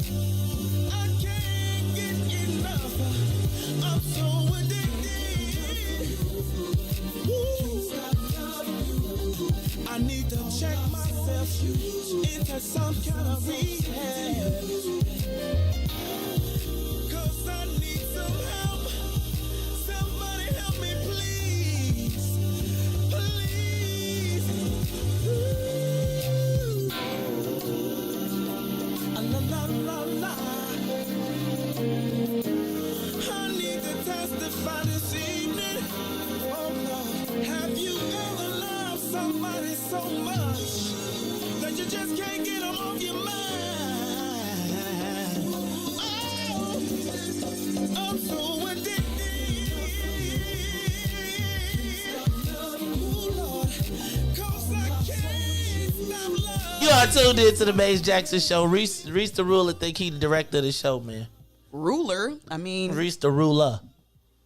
Is it a ruler? That's why I say DJ Reese on the thing. It don't say ruler because I'm the only ruler around here. That's right. I'm telling y'all, these women around here getting out of control. You know, y'all stay battling for power. No, we don't. You just stole my crown back here, yo. First of all, y'all stay power tripping with each other. Women don't have them kind of problems. No. We don't. Yes, no. yes. Women will share power, or women understand that power is fleeting. We ain't battling egos. We ain't Yes, gonna y'all do. all Let that. a man. Women be getting along all day long. Let a man walk. I ain't say around. nothing about no man. See? I ain't bring no man into this. Because you know what happened. No, you know that's what not happened. true. When the kings arrive, the queens scatter. They get to running around scurrying. They be like, "Do we get the king, the duke, or the prince?" I mean, most of y'all start off as jokers. And some of y'all need to work y'all way up to paupers before some of y'all can even get to kings. See how the sisters do it. I'm just saying. Ruthie been around here body slamming people. You gotta kiss a lot of frogs sometimes. It's just Ruthie around here bossing. Ruthie around here just busting the brothers down. No, you know I love black men. That's not what you say when it's pension conversations. I like pensions too. I told you my generation, we ain't gonna have no pensions. I don't even know what a pension is. That means you gonna have to have a 60-year-old man. I know. Or like 50, because I know the ones who 50 now probably might be grandfathered into one of them old school pensions. Them old school pensions. You got a pension, Reese? I had one, but but the way but the way society set up, you know. Way capitalism works. What happened to it? No, so I was with CTJ for a minute, so I had me a little pension for it. I still got. I just you gotta get smoked. No, I'm just waiting until I get a little older. I don't need it right now. Oh, see? No. You work for CT. You need some more time. You need another city job or a state job. You let us know. We get you in there so you get that bad boy up. All right, y'all. It's the mate. I'm telling you, them city pension. I mean, you get to retire at 55 when you with the city if you stay straight through. Reese, you better do it. Plugged in, yo. What's like though? No, because Reese around here, he run around here directing the show, so he gonna tell me he directing the show. He inviting guests. Do we got somebody coming on today, Reese? I gotta check. No, next week though. We pretty booked up next week. Actually, I'm looking. I think I need to put Ruthie in that chair. Go ahead. Ruthie, you want to send it? So and then on the first, right? You hit Ruthie up, and you be like, yeah. See me? Look, y'all. Ruthie be like, nigga, I don't even get paid around here. What is you talking about? It's the Maze Jackson Show. I'm your host, Maze Jackson. Got my co-host, Ruthie Moore, and DJ Reese the Ruler. Hey, y'all. Is there still dignity in work? I was reading the article, and they said that work has changed forever since COVID. They said that in the office from now on is really not a reality every day, that we'll probably move to 2 days a week from home. Which I think is a direct response to, actually it's weird because I think it's a direct response to white collar workers and not frontline workers, because frontline workers still got to go.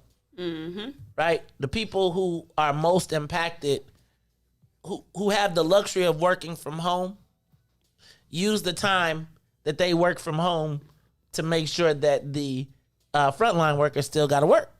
Because if I'm home and I ain't got to go to the office, I might as well go to the restaurant. I might as well go to the bookstore. I might as well go take the L downtown.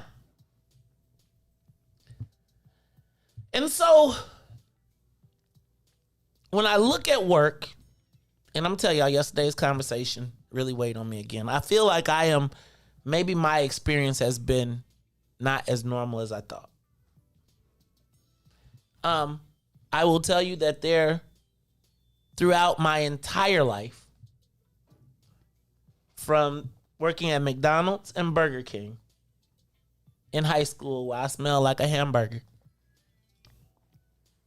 to right now at What's in It for the Black People Media, I have been fortunate enough to do jobs that I like or love. So when I hear the dignity of work, I really only see it through that perspective. Right now, my parents used to make me do stuff that I hated, that I was like, why do I have to sweep the patio when the leaves is gonna fall after I get through sweeping, and you're gonna be mad at me when I come home? I can't sweep at 10 and no leaves gonna fall from 10 to 6 o'clock at night, and then you be like, it didn't get swept up out here. So I used to hate that kind of work. My old man would be like, oh, sleep till it's Saturday. Oh, good, you get to sleep till 7:30. And then I need you to get up, and even though you can't cut the grass, I need you to walk behind me and pick up every stick.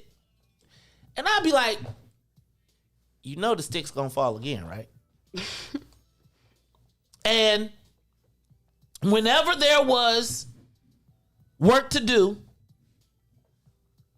in our house, chores, whatever, we didn't get to do anything until those things were done.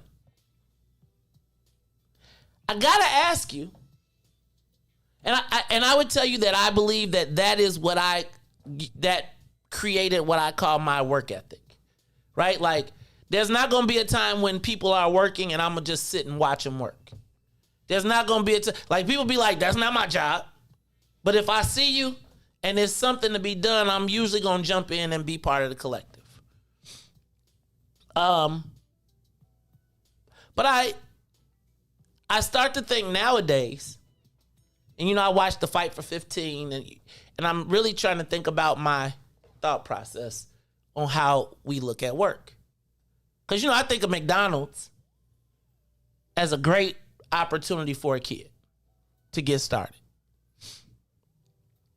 But McDonald's doesn't seem to be that anymore. It seems to be the location where adults who have to survive go. Hence the Fight for 15. Hence all of the activity around the frontline workers. Let me ask you, is there dignity in work? Period. Regardless of your job. Talk to me. I'm gonna start with you, Ruth and Mo, because I know you. I don't know. I don't know. It depends on what your job is. I mean, picking up. I think it's important for young people to have, like, I don't know about picking up sticks, but maybe you want to become a lawnmower, so maybe it was like a functional purpose to that or something. But I think that those types of things are very valuable, like learning how to pick up your toys and what washing about the picking? dishes. What about if you live on the side of an expressway, right? And people throw their garbage out, and it lands in your yard. Oh my goodness, yes. You think but you didn't put it there. Yeah, but it's still your yard though. Is there dignity in work? And you considering that to be work, right? I'm considering that to be work for for somebody under. Oh yeah, 16. definitely. Oh, that's definitely valuable. Absolutely.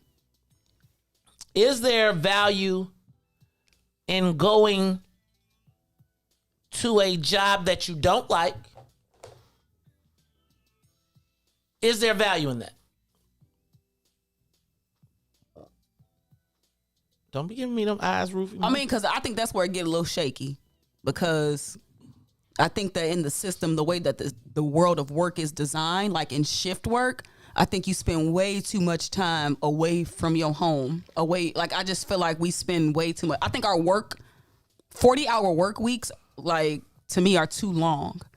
I think that in the flexibility of, like, remote work, I think that's more of a balance to the working world, but I think long gone are the days of 8-hour clocking in, clocking out shifts for stuff that can literally be done at your house.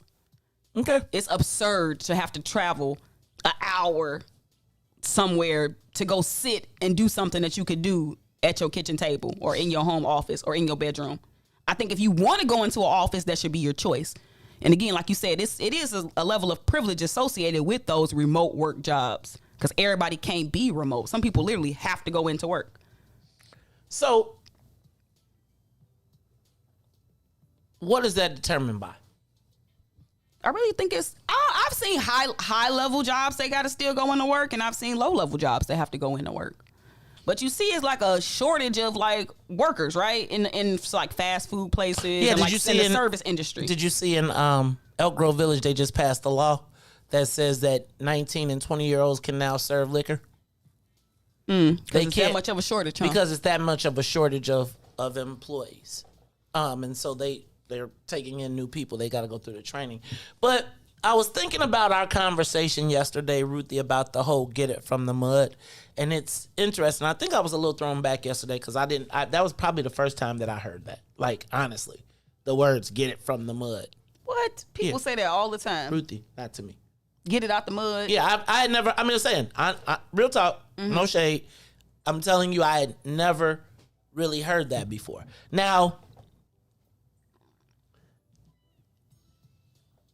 do you think everyone should have to work for their existence on this planet or in Illinois, Chicago? What do you mean by work for do their you existence? have right like could you put in 30 hours a week and then get a universal basic income that guaranteed you a house, a transportation, and food? I'm for a universal basic income, absolutely. But I'm saying like, and if with that universal basic income, should you have to work or should it just be granted to you?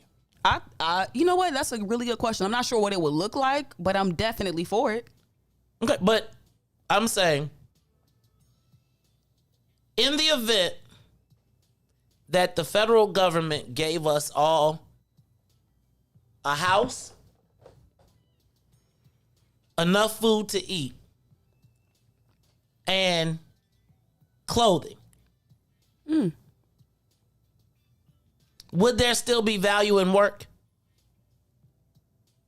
Yeah, because I think that for some people that would just be that cushion that's necessary for a lot of us to get out of that cycle of just surviving. I think we tired of surviving and we trying to thrive. So undergirding the system in that way would help so many of us. So do you think people would work if they didn't? If they had a universal basic income? Yep, I think some people would. Or excuse me, if they, not universal basic income, because universal basic income is like $1,000. I'm talking about if the federal government were to pay for everything that was basic, you think people would still work? I think people would still work. Do you think there would be people who would not work? Of course. I do. I think we should get a universal basic income every month. I think housing costs need to be stabilized. I think just like how CPS was giving out the link cards to the kids because they got free, I think that should be standard. Like everybody should have their food subsidized in a way. Like we shouldn't be worried about food, housing, or medical care. Do you think that would create, I'm not going to debate that. I think that's 100% okay. It does not seem, though, to me, to create the scenario that helps us thrive. We ain't never tried it. We've never tried it. Most of those programs are reserved for like the least of. Did it work? Like when you say those programs are reserved for the least of, yeah, you gotta be. Do those things work? It is more advantageous sometimes to not go to work because of the cost of daycare. What type of world do we live in? The world, it's the world. It ain't the people. I know people who literally cannot afford it is crazy expensive. It should be criminal, honestly. So if you're not super poor, that's why I feel bad for the people who in the middle, because it ain't even really a middle. It's the top of you at the top of the bottom. And them people most of the time don't qualify for programs. So it's like, you know what? Either I can struggle through this, or I could just stop working and go on, drop down to the next tier so I can get free, so I can get subsidized housing, I can get medical, I can get childcare. We put people in positions, whereas you gonna have to work 2 or 3 jobs just to get your basic needs met. Now, when are you spending time with your family? You still might have to get your food stuff subsidized because you still qualify even though you work in these 2 jobs. So when you say is there dignity in work, there's no dignity in that. Now you can say, okay, this is just my temporary situation. I'm gonna work myself out of this. Okay, fine, that's fine. Yeah, I don't think that you can get out of a hole with the same effort as it takes to walk on flat land. So I think like to get ahead, there's going to be a point where you're going to have to exert extra effort and go above and beyond to escape. So even if I feel like, because I was just thinking like, if you drop down to that tier of you're getting the federal programs and all of that good stuff, it seems to me that it would still create the floor. What you mean by the floor? Like that to me would still be the floor. And I guess what you hit on is the fact that people would. I'm curious to know how many people, if they knew that every of their basic needs were met, how many people would still work. I do feel like there is a dignity in work, and I think that there is a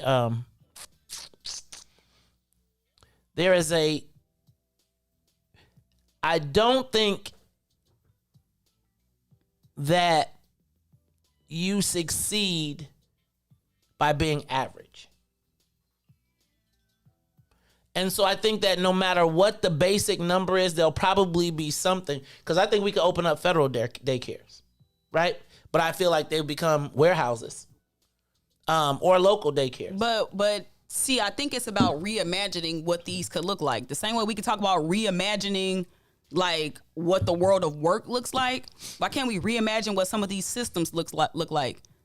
Like people have so much fear. Well, if you give people universal basic income, then people ain't gonna work. That's not my concern. My concern is not the people who ain't gonna work. My concern is the people who would then be able to use that to get out of the rat race.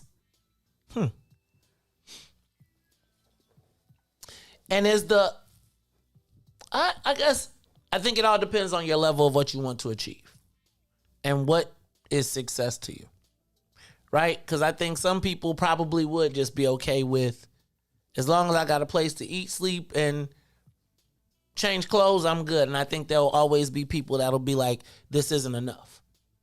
Reese, is there still dignity in work? Yeah, it just all depends on the person and all depends on your aspirations and stuff like that. You know, like you said, I think one of the most terrible things is going to a job that you hate. And trust me, I did it a lot. But that also helps you build character. You know, you just learn, like you sound like she said it just for the situation at that time. Well, some people may have to use it as a basic income. But like you see, people that make Donald. So, I mean, I believe it's the person on like how you view it. So it can be to some people, but and like not to everybody. Yeah, I think as it relates to dignity of work, if there's 2 people, if there's 2 slots, I want the first one. And if I gotta put in more time, more effort, I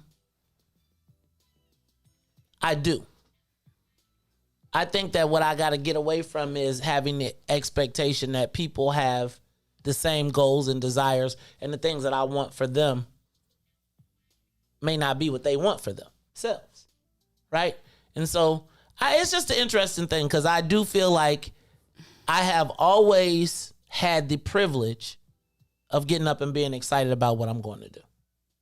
And I think when I was reading the comments the other day, people was like, well, goody for you, because that's not the experience of everybody else. And so I'm going to acknowledge that, right? I'll acknowledge that, but I will say that the thing that I did learn somewhere down the path was that it takes me the same amount of time to apply for jobs that I don't want as it does for apply for jobs that I do. And fortunately in that process, and I've always had the philosophy, never do something that you don't really want to do as a job, because it won't be work when you have to do it. But I've always also operated from the entrepreneurial mindset. So I'm trying to wrap my mind around the concept of universal basic income and just everybody catching up. Because I recognize yesterday's conversation really sat in a different place for me. I don't agree with probably universal, like everybody has one set income, because everybody don't wake up and do what you do. Everybody ain't up at 4 o'clock in the morning trying to do something. Everybody. So if you get a universal, I believe it'd just be more lazy people now. You know, I believe that like maybe you should get something, but like not like universal. Like I'm gonna give you this, pay for your house, pay. Nah. Let's talk about it when we come back. It's the Maze Jackson Show. I'm your host, and I think Reese, you're taking. So I feel like I don't want to take the worst case scenario.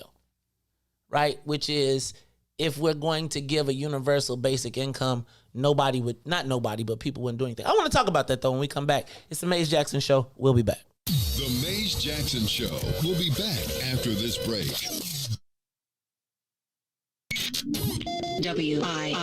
WIIFTBP. Broken screen, crash system. Are you in need of spyware or virus removal from your computer? Well, contact RPC Computer Repair in South Shore and let us help you with all your computer repair services and print needs. Need office or print production services, copies, scans, fax, or even notary service? Then stop by and support RPC Computer Repair and Print Shop, located 1741 East 71st Street in the 71st Street corridor, newly revitalized South Shore areas, and let RPC be your one-stop shop, where we believe RPC is your PC. RPC Computer Repair is also a UPS access point where you can drop off and pick up your important packages. So let RPC be of service to you.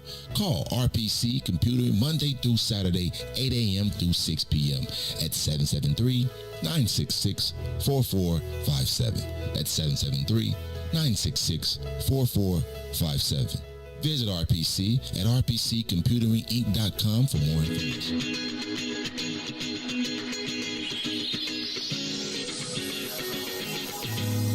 Steve Stanton.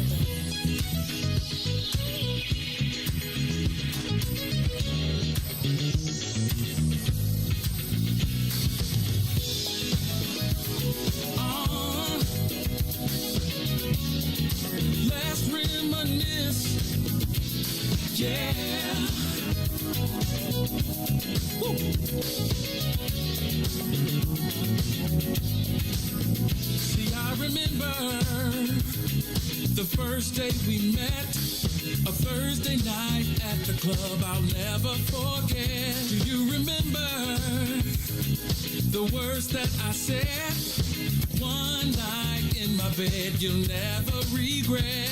And you, with your pretty brown eyes, I knew, baby, you would change my life. And you opened up my eyes to see I'm excited for our future, but I love our history. Let's throw back to the day that we first met. Let's throw back, I never will forget. Let's throw back to when we fell in love. Let's throw back, babe. I wanna throw back, babe. Is it just me? Don't you miss those nights sexing on the beach, playing Isley Brothers in between the sheets? And now we're taking flights from London to Belize, and we're popping bottles, endless shopping sprees. Still sexy as can be. I knew you're still the only one for me. Yeah. I'm feeling lucky as can be. I'm excited for our future, but I love our history. Yeah. The day that we first met, let's throw back. I really wanna know. Let's throw back. Let's go back. Let's throw back. Let's go. I wanna go.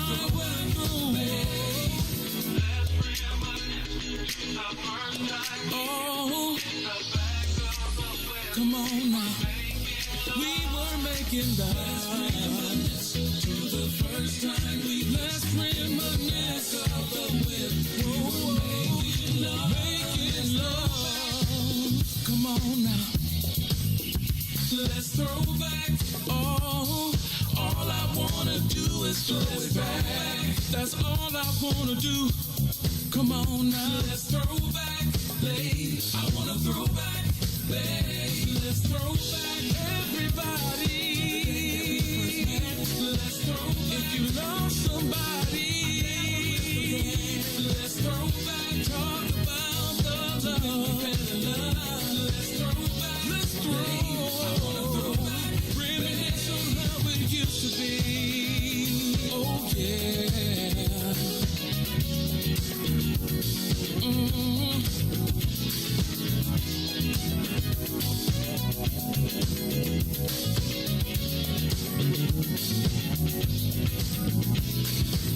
And now, traffic and weather. Good morning. What's in it for the Black People Media family? The time is now 8:06 a.m. and I'm Reese the Ruler with your Chicagoland area sports, traffic, and weather update. In sports, the Chicago Cubs lose to the Oakland A's as they fall to them 5-4. On the traffic, still an accident on the Kennedy. O'Hare to the Loop is up to 90. Outbound to O'Hare, though, is 27. On the Eden, inbound from Deerfield to Exchange is also up. That's at 90 minutes. Exchange to Deerfield will be 40. On the Eisenhower, from Thorndale to the Loop is 76 minutes. Back out to Thorndale is just 33.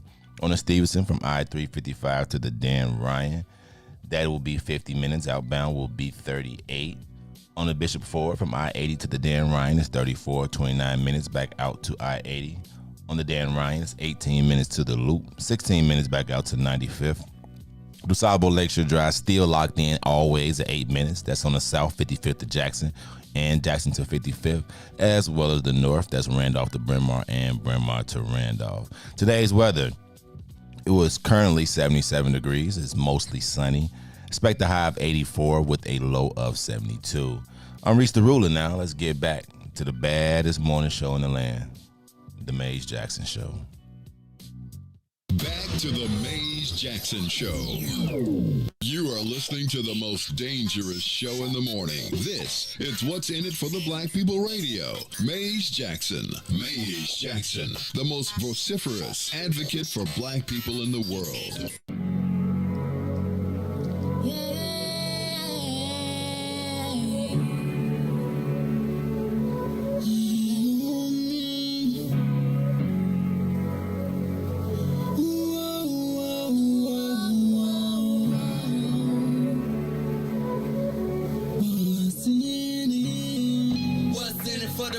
People, cause economically we are not equal. Waking up to lies, can't doze no more. I told y'all, yeah, this a dangerous show. Don't go to church if you ain't trying to help us. Don't even try to be around and can't protect us. We see the lies, not other politicians. We need money and no symbolism. It's Maze, it's Sonia, and Ruthie, and Todd, explaining how we all come from God, giving us tools to beat the odds. If we're united, our movement gon' stop. If they ain't tryna help us, they ain't tryna do nothing. We gotta do something, we gotta stop running. It's time to confront the problem. Really, you expect your oppressed to solve on.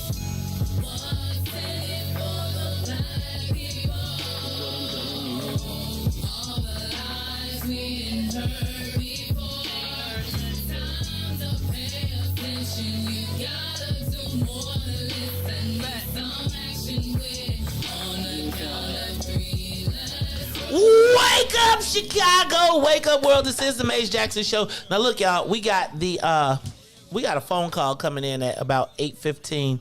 DJ Reese, so you gotta be on the phone lines looking for. Hold on, cause I gotta make sure I got it right. I got the right worshipful Bill Harlan. He is from the most worshipful Prince Hall Grand Lodge of Illinois. He's gonna be talking about their 5K bike run walk-a-thon for prostate cancer at about 8:15. So Reese, when that call comes in, let me know. It'll be on the phone lines. Hey y'all, this is the Maze Jackson Show. Reese, you a millennial. Ruthie, you a millennial. Man, Ruthie been around here making me. I feel like I'm capitalist indoctrinated. I just don't even know where to go in this world. I'd be like, I don't know. Reese, you have a little different opinion on the whole universal basic income.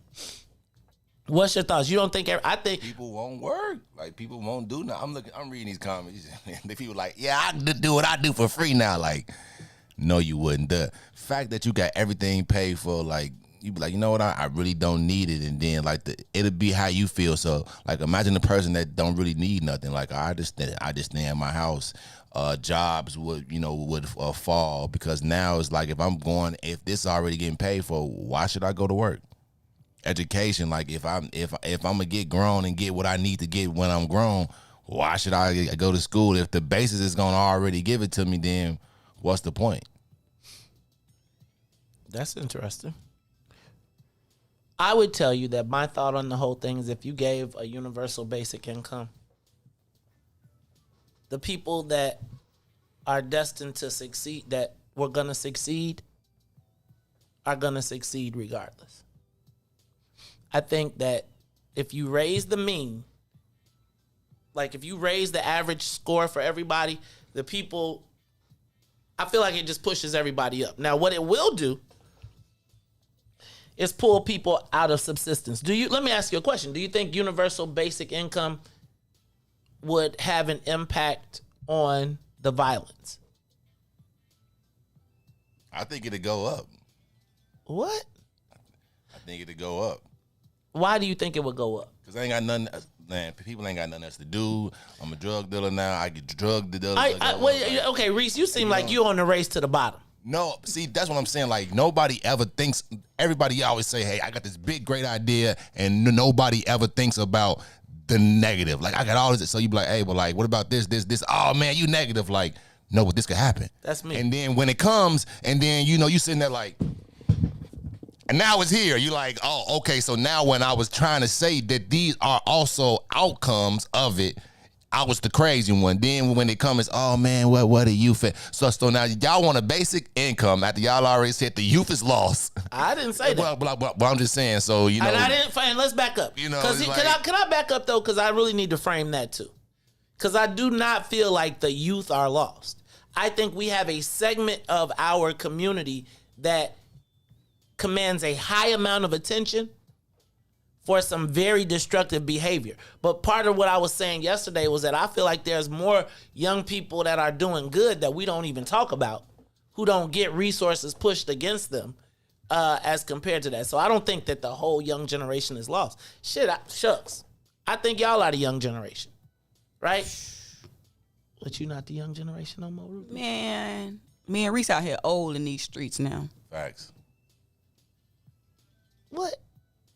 Y'all ain't old in these streets. I need a nap every day.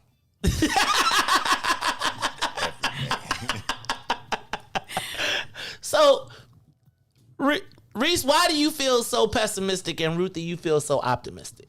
Because y'all both from the same but y'all still from the same generation, sort of.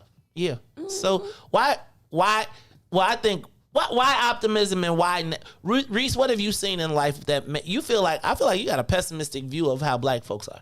No, I just seen a lot of every outcome. I always look at every outcome. I don't know, like I hope for the best, but I always prepare for the worst. And I believe like a lot of people don't prepare for the worst, and then when it comes to them and smack them in the face, they panic because they don't know how to handle it because they didn't prepare for it. So I'm always hoping for the best, but I always am realistic that something couldn't happen. And then when you like mention it, like they like, nah, man, don't bring that up. Like it could happen. Like let's. But then when it can and it does happen, and you mention it, it's almost like you condemning, right? Like we know that if A, B, C, and D happen, the most likely outcome is E.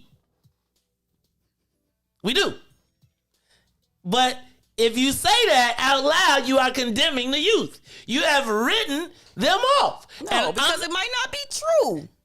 I feel like, right. A plus B plus C. So I'm moving to the optimistic side, right? And I'm saying, so here's the same person who was whooping on me, Maze, you writing off to all the youth. Look, I'm saying give them the basic income. Reese, like if you give them basic income, they gonna all be drug dealers and they gonna be terrible. I'm saying, yesterday, no. Reese, you funny. Y'all yesterday, saying the same stuff I said yesterday, but why you go and do it to youth? I'm saying give everybody what they need. Because this is what I'm going to tell you is going to happen. If there was universal basic income, there are going to be the people that are going to try to flip it, right? I recognize that when that check comes, somebody is going to say, give me that. I could turn this 1,000 into 2,000. Which I could turn into, and then I got another one coming. There's going to be those people. And out of those people, 1 out of 10 is going to flip it. The other one's going to flip to jail. That's how I would do my math if I was doing it. There's going to be the people that say, ooh, I already got a job. So I'm going to take this, I'm going to put this to the side, and this is going to start to be my nest egg. Then there's going to be the people that say, this gives me my ground floor to go out and become the entrepreneur. Right? I'm going to tell you that there's a lot of outcomes in that space. But I am practical. And I think, so when we talk about reimagining the housing,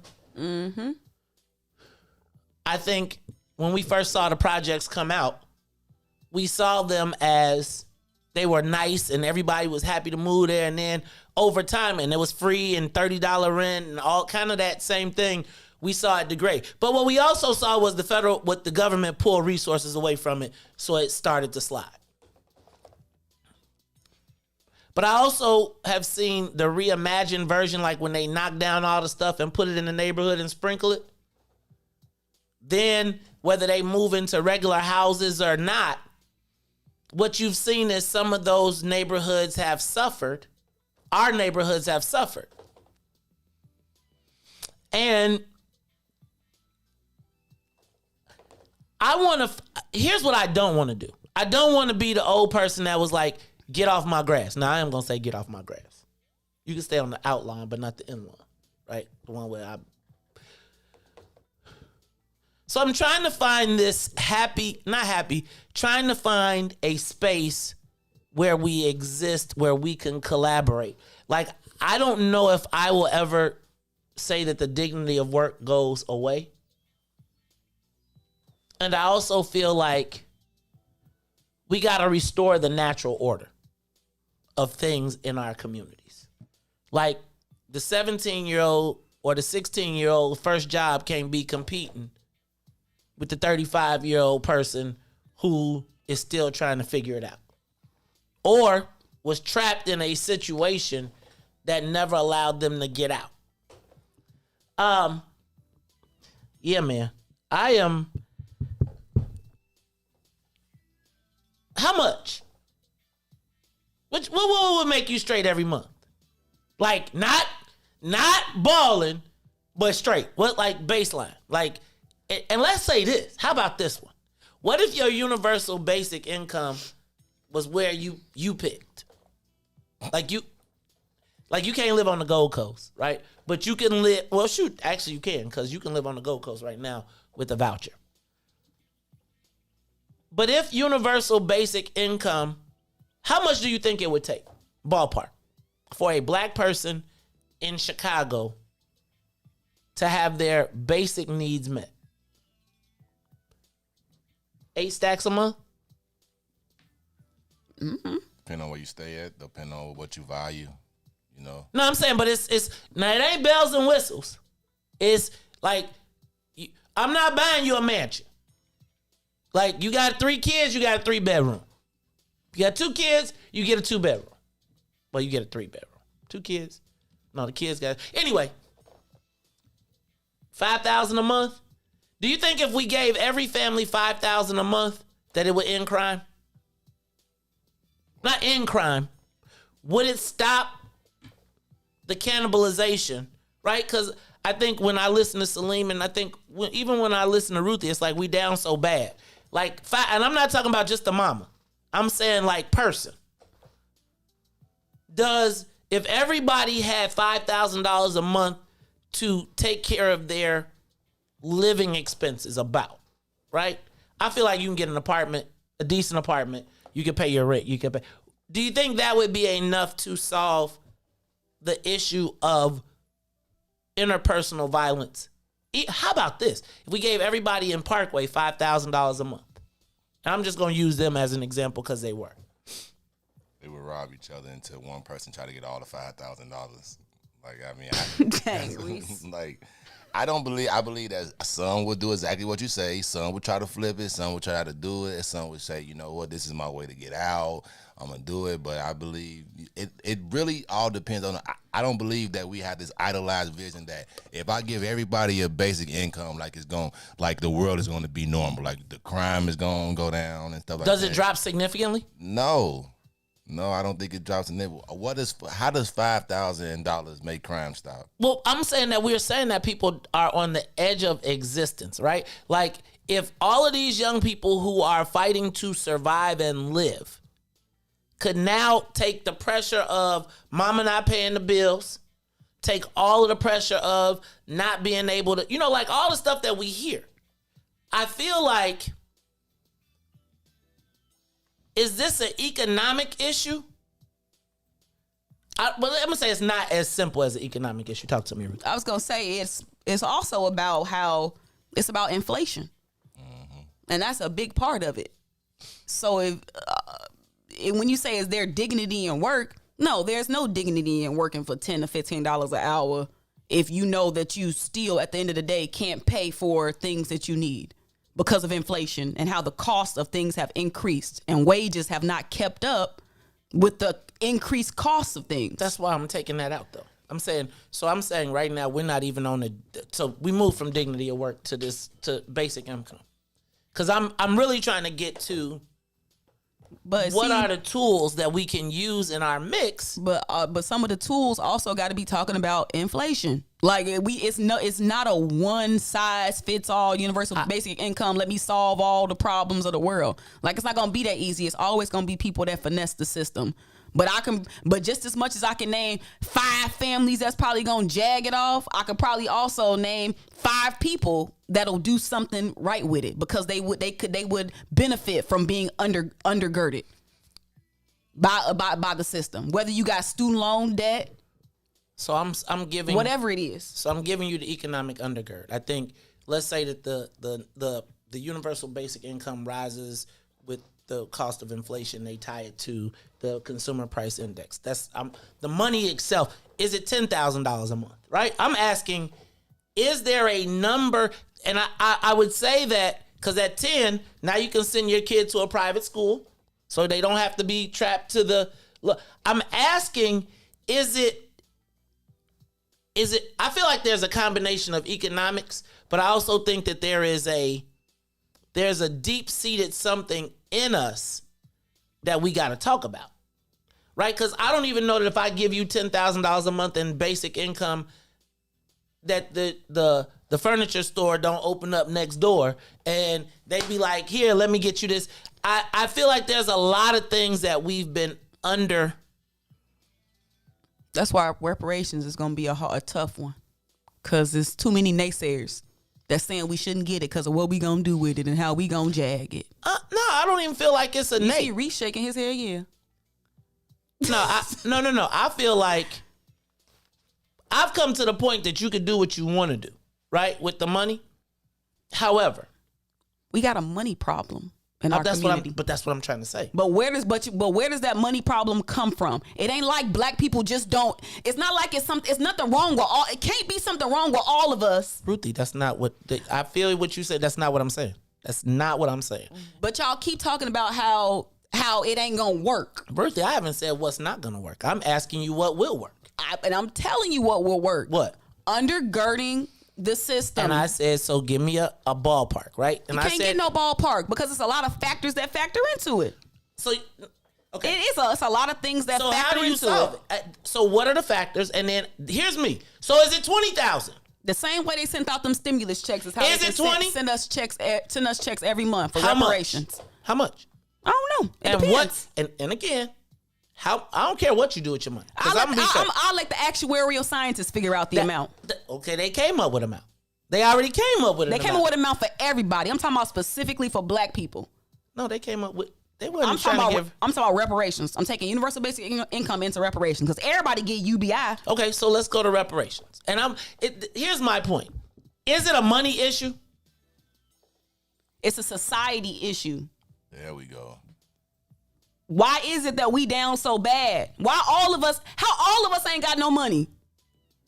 Like, it's something wrong. Something ain't wrong with all of us. You should be the richest man in the world, Maze, as hard as you work. This is not what I'm saying. I'm saying, so now, where does see, I feel like this. So now I'm saying I'm with your solution. I'm telling you I'm with your solution. And now you fighting me on the solution. Because you want it to be so specific. But there's no number. There's no, like, the number that worked for you might not be the same for this person. And like, we're getting into the nuances of it. And right now, like, that ain't what I'm trying to figure out right now. I ain't trying to figure out the actual formula for calculating the amount.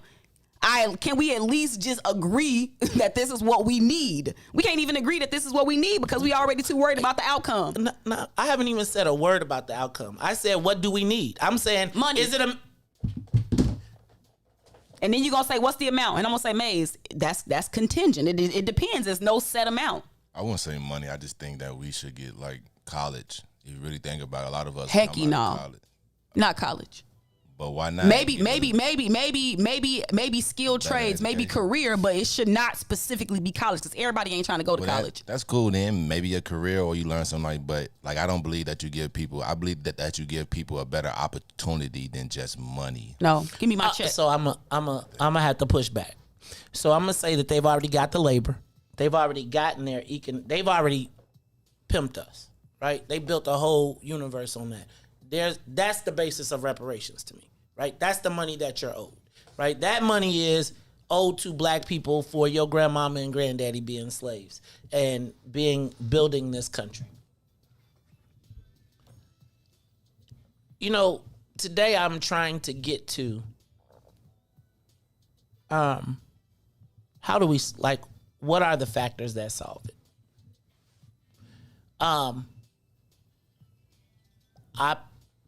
If it's money, I was just thinking we just got $2 billion. Is $2 billion enough to solve the local problem? Because I'd be willing to put all of the Federal CARES Act money into it. If that meant that, if we thought that if we took the people that are, the communities that are, there's 5 communities that they spend $100 million a year on and locking up and incarcerating people. I'd be willing to pour the whole $2 billion into the community. What does the holistic restoration of our community look like? You know, I talk about money. Like, if somebody told me, is it $10,000 a month and I'm making it on 200 or 2,000, I think 10 works. That's me. I don't know. And I'm not necessarily trying to solve it, but I am asking you, like, if I gave you a blank check, is the solution to our challenge economic? I would say partially. But I would also say that I don't know that we've always had the economics ever in the country. And I think we've been able to build. I think it's been taken. I think it's been destroyed. I think that there are people that would destroy it. But I am curious from our standpoint, is money the key to our solution? You see what not having it has done to us? I would say not.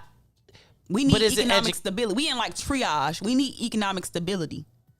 If I didn't have to worry about the high cost of health insurance, you can't even cough wrong if you ain't got no insurance or if you ain't got no Medicaid. So I'm saying, okay, $10,000 a month health care in a card. You get health care. Again, healthcare that's important. I'm not debating it. I'm asking you here's me. At this point, I'm not fighting you. I'm saying, what are the elements? What are the tools? And how do we? Food, shelter, healthcare.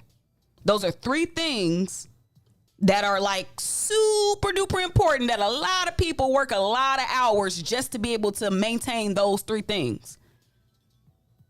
How much should a person have to work? How much? Just like, so let's say for your universal basic income, like, let's say I give you all of that plus I give you a check. How much should a person? This is for tickles and giggles. This ain't a real number. Tickles and giggles. I was gonna say shits and giggles, but I said tickles and giggles. Anyway, how many hours do you think is a ideal work week? I understand work.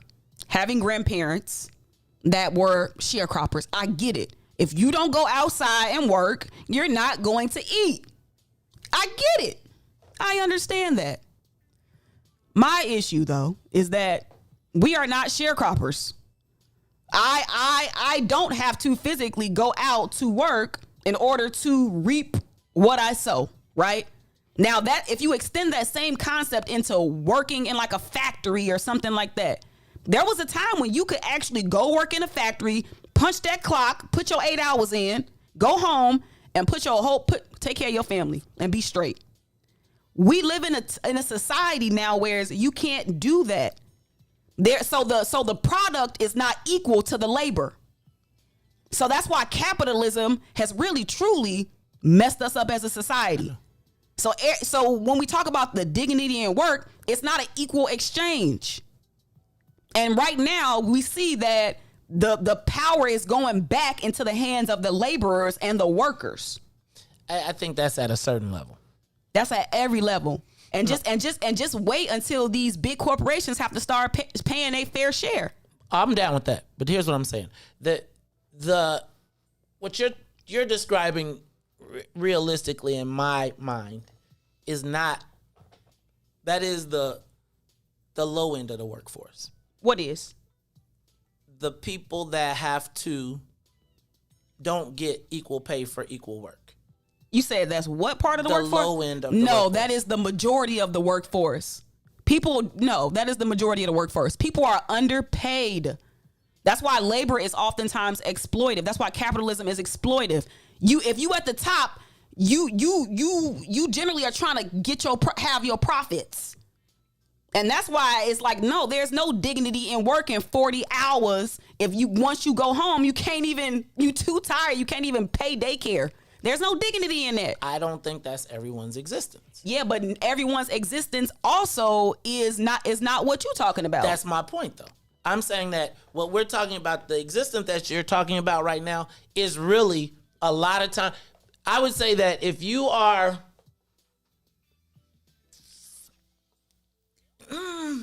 I would say that white collar workers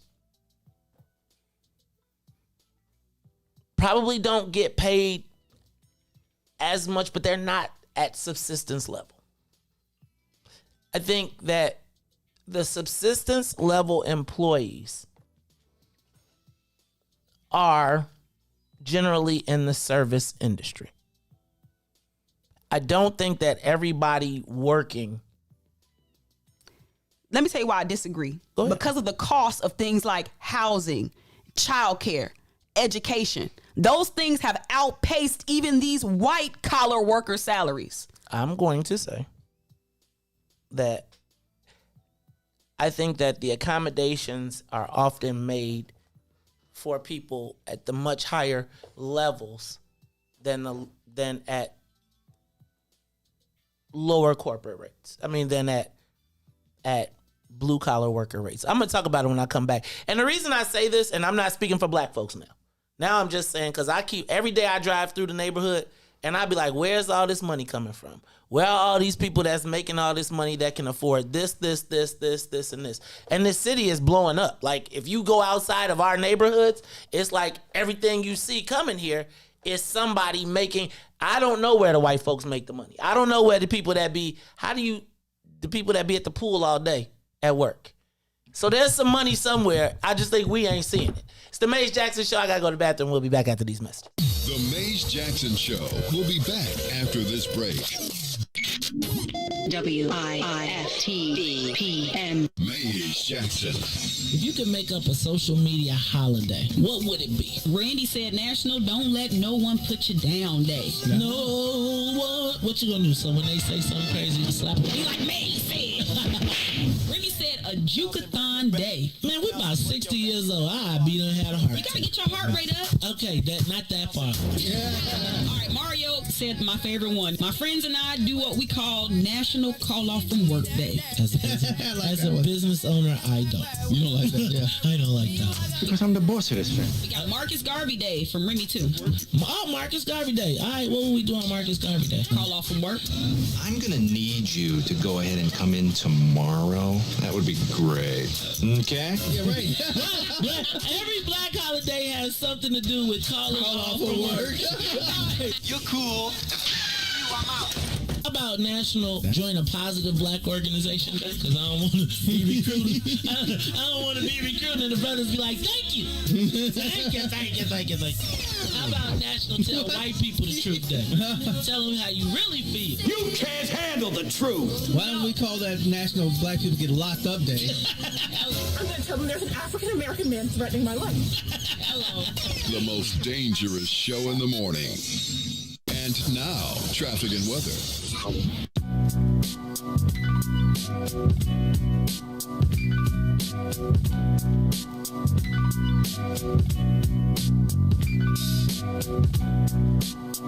Good morning. What's in it for the Black People Media family? The time is now 8:36 a.m. and I'm Reese the Ruler with your Chicagoland area sports weather and traffic update.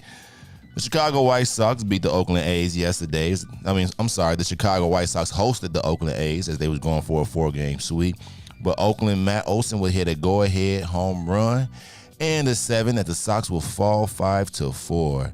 Now on the traffic on the Kennedy O'Hare to the Loop is 90 minutes. Outbound to O'Hare is 21.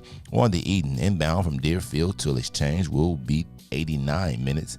Exchange to Deerfield will be 40. On the Eisenhower, Thorndale to the Loop is 72 minutes. Back out to Thorndale is still 33. On the Stevenson from I-355 to the Dan Ryan is 62 minutes. Outbound will be 38. The Bishop Ford, I-80 to the Dan Ryan is 34 minutes, 29 minutes back out to I-80. The Dan Ryan, 18 minutes to the Loop, 16 minutes back out to 95th. DuSable Lakeshore Drive is still 8 minutes all around. That's 55th to Jackson to 55th. And Randolph to Bryn Mawr and Bryn Mawr to Randolph. Today's weather is currently up to 79 and sunny. Today, expect a high of 84 with a low of 72. I'm Reese the Ruler.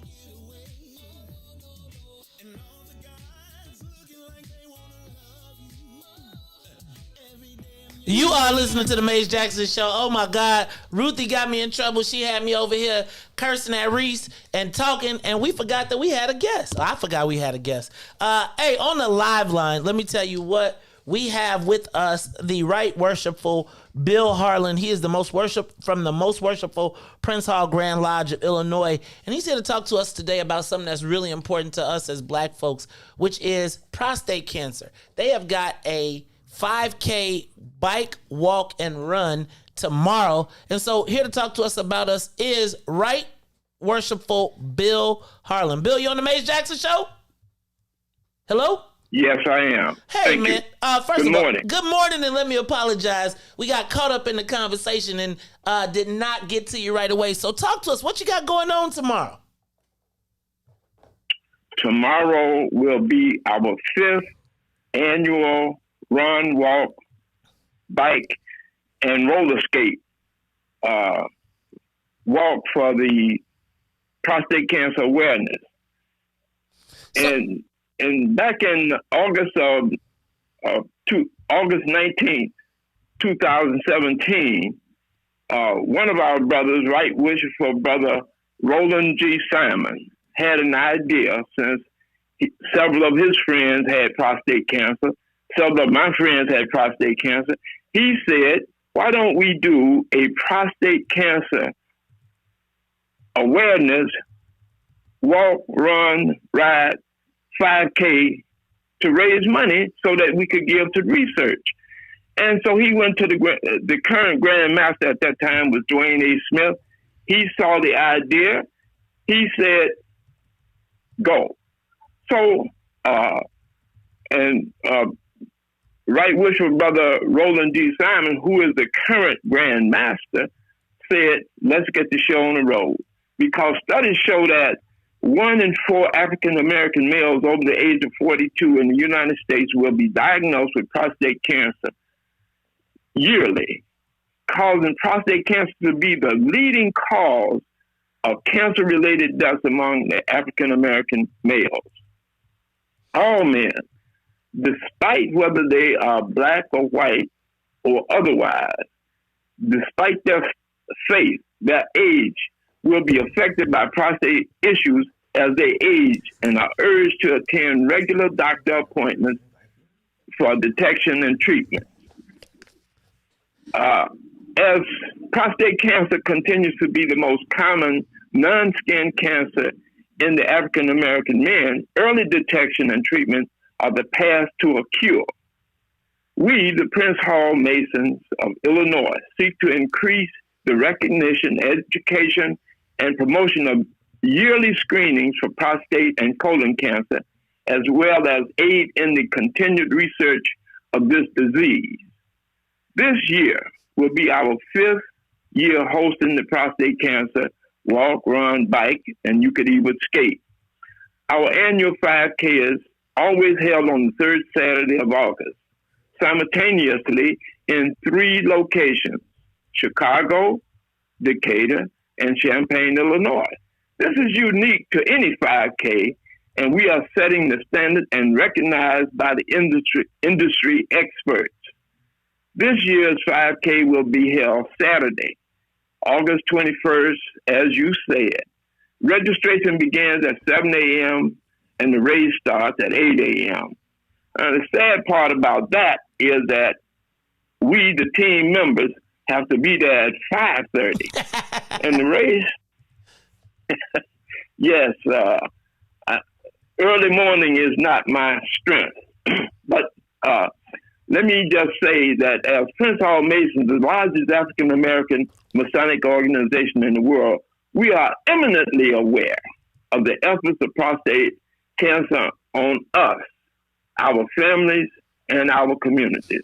Here in Illinois, we have joined efforts with our members and community partners to contribute financially to awareness, research, and early detection efforts.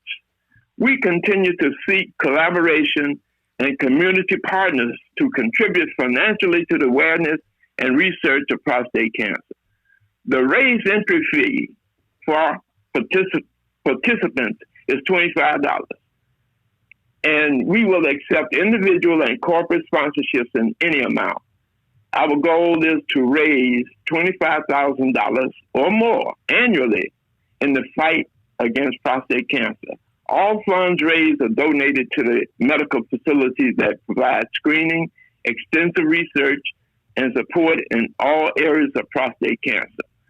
And by the way, since we started this, we have 5 lives that we know have been saved as a result of our efforts. Registration is online. You can sign up by runsignup.com and search for the Most Worshipful Prince Hall Grand Lodge of Illinois. So finally, in addition, I'm sorry. Go ahead, finish. Finally, in addition to the 5K race, we host a prostate cancer survivors luncheon titled Celebration of Life Luncheon during the Prostate Awareness Month.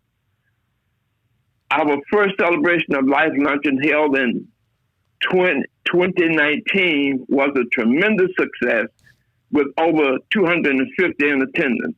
Some people came to the door, saw the room was crowded, wrote a check, and left.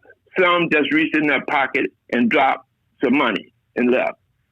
Our speakers were Dr.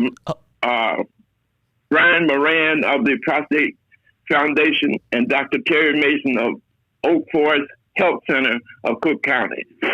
Our next celebration of Life Luncheon will be held on. Bill, I got to stop you because I'm running out of time. I want to make sure that everybody's got the information. So there is a prostate cancer bike, run, walk, and roller skate. It's a 5K tomorrow at the Grand Lodge located at 809 East 42nd Street. Now, y'all got to get there at 7 o'clock. Bill's going to get there at East 5. 42nd Place. Don't go there. Hold me. Okay, go ahead. East 42nd Place. Oh, I'm sorry. 809 East 42nd Place. Now, y'all got to get on out there. Get there at 7 o'clock because you got to register. And bring your check or your money for $25. And then you come on out there and y'all walk with the Masons. Come on. I'm asking you to register as well. I'm going to drop I will definitely It's register. only $25. Dang, you going to give me for $25? That was $50 worth of advertising right there. No, I'm just playing. I got you, brother. I will definitely contribute. And I think I'm going to contribute for Reese and Ruthie as well. So we're going to put in 75 so that we can beat, because prostate cancer is something that we got to keep people aware of. Now, real quick, you know that the brothers and sisters that tune into our show come from all different walks of life. I need you to do it for me very briefly. Tell me who exactly are the Prince Hall Masons, because a lot of times people get confused and don't understand and don't realize how much service that we put in. And I got to give a big shout out to Alpha and Omega 121, my own personal lodge. Talk to me, Most Worshipful, Right Worshipful, about what the Prince Hall Masons actually do. And I need you to do it for me quickly. Quickly. We are a service organization. Our basic reason for being is service, brotherhood, and sisterhood. We go out into various communities and address needs as best we can with the resources that we have, which is why we have prostate cancer, walk, run, ride, roller skate every year. Thank you so much for any amount that you spend. If you send $5 5 times, you have registered for this walk. Well, we gonna register. If you send, you got $75 coming. I already heard that. Now, will you be at the walk? I'm gonna try. I can't promise that I'm gonna be there, but I can't promise I'm gonna stay. Saturdays are long. I got a whole list of events, but I definitely will be by there to drop off our donation and make sure we show some support. So I'll be there sometime between 7 and 8.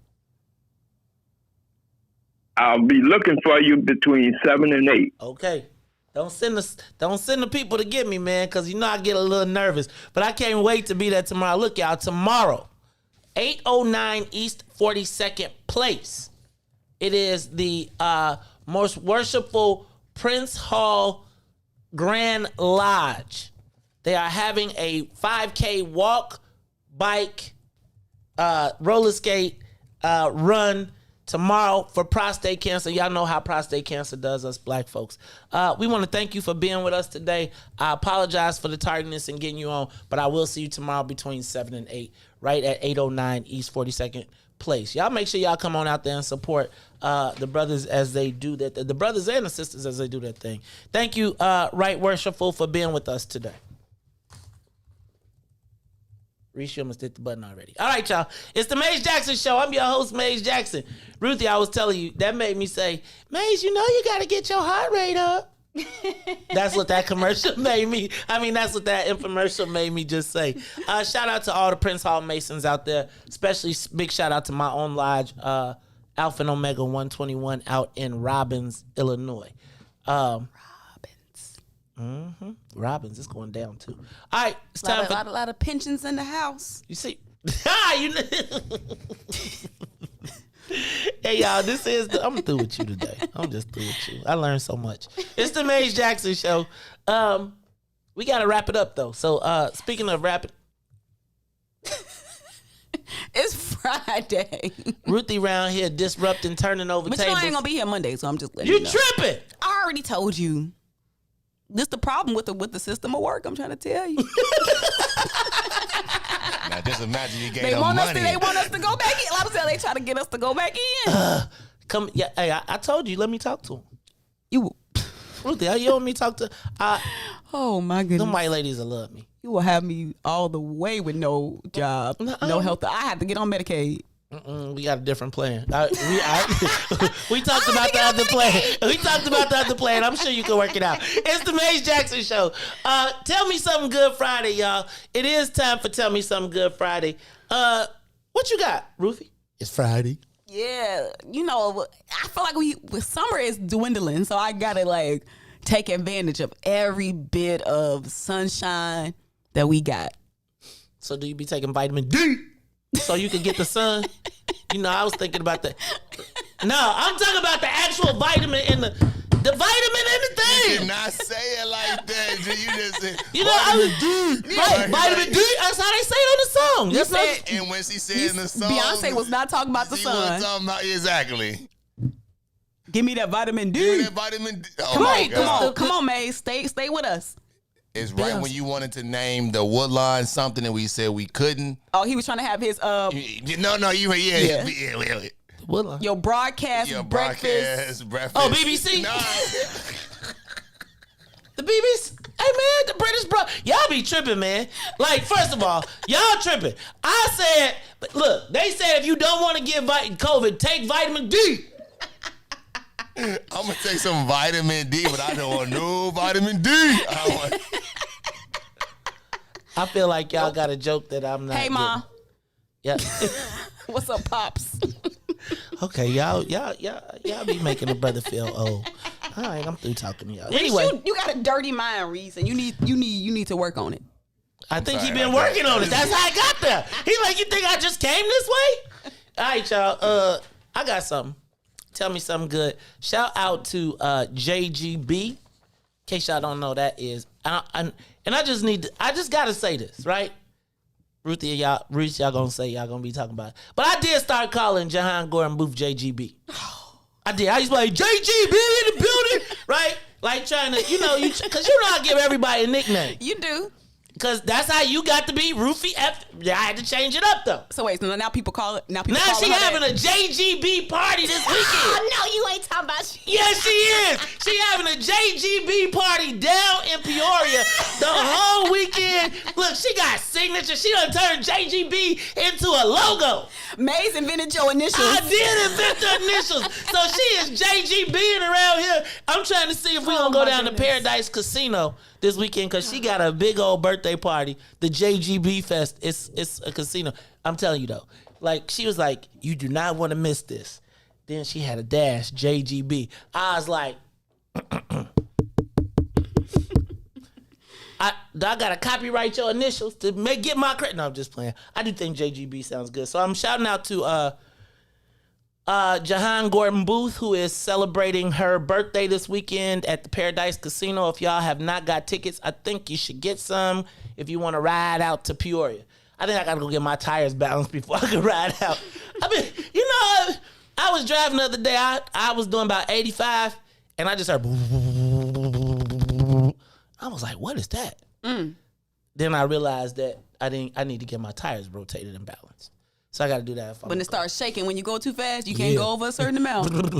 At least you can get up to 80. Ruthie. About 60. So like, dang, do I need an alignment? Rogers? What you doing, man? In a wheel alignment? You slacking on. Reese, tell me something good, dog. I see you got your payday shirt on, though. Oh, yeah, I'm going to work. That's something good. He woke me up this morning. That's another one. And my son, work. Ugh. See, that's what it is. See, I love it. I love it. I love it. And then my son has not ran through all his money in the first week of college and not asked me for $1 yet. So how much did you give him when he went? Oh, man, he left with some money. He left with some money. money. Hey, he liking school so far? His girlfriend there, he every time I call him, she there with him. So I'm sure he loving it. He ain't got no parents down there. I'm telling you, Reese. He ain't loving it. Hey, Reese. Hey, Reese. A red bird baby. Reese. Oh God, Ruthie. I know some red bird babies. I know some red bird babies too, but I just need to say this, right? Don't let her meet the Sigmas. I said, son, if she go with a Sigma, she for the streets. I'm trying to tell you, son. Did you tell your son he got to be an alpha? I told him the choice is his, but if it ain't black and gold, then when you come home, the garage is always available for you. Hey, that's all. You good. You a good one, because I told mine, you can consider anything you want, but if you expect for your college to be paid for, you better pick right. He gonna wait till his it's like last, blackmail or blue mail or golden blackmail last semester and then pledge alpha. That's what May's son gonna do. He wait till his last semester. My son has he's pretty masculine.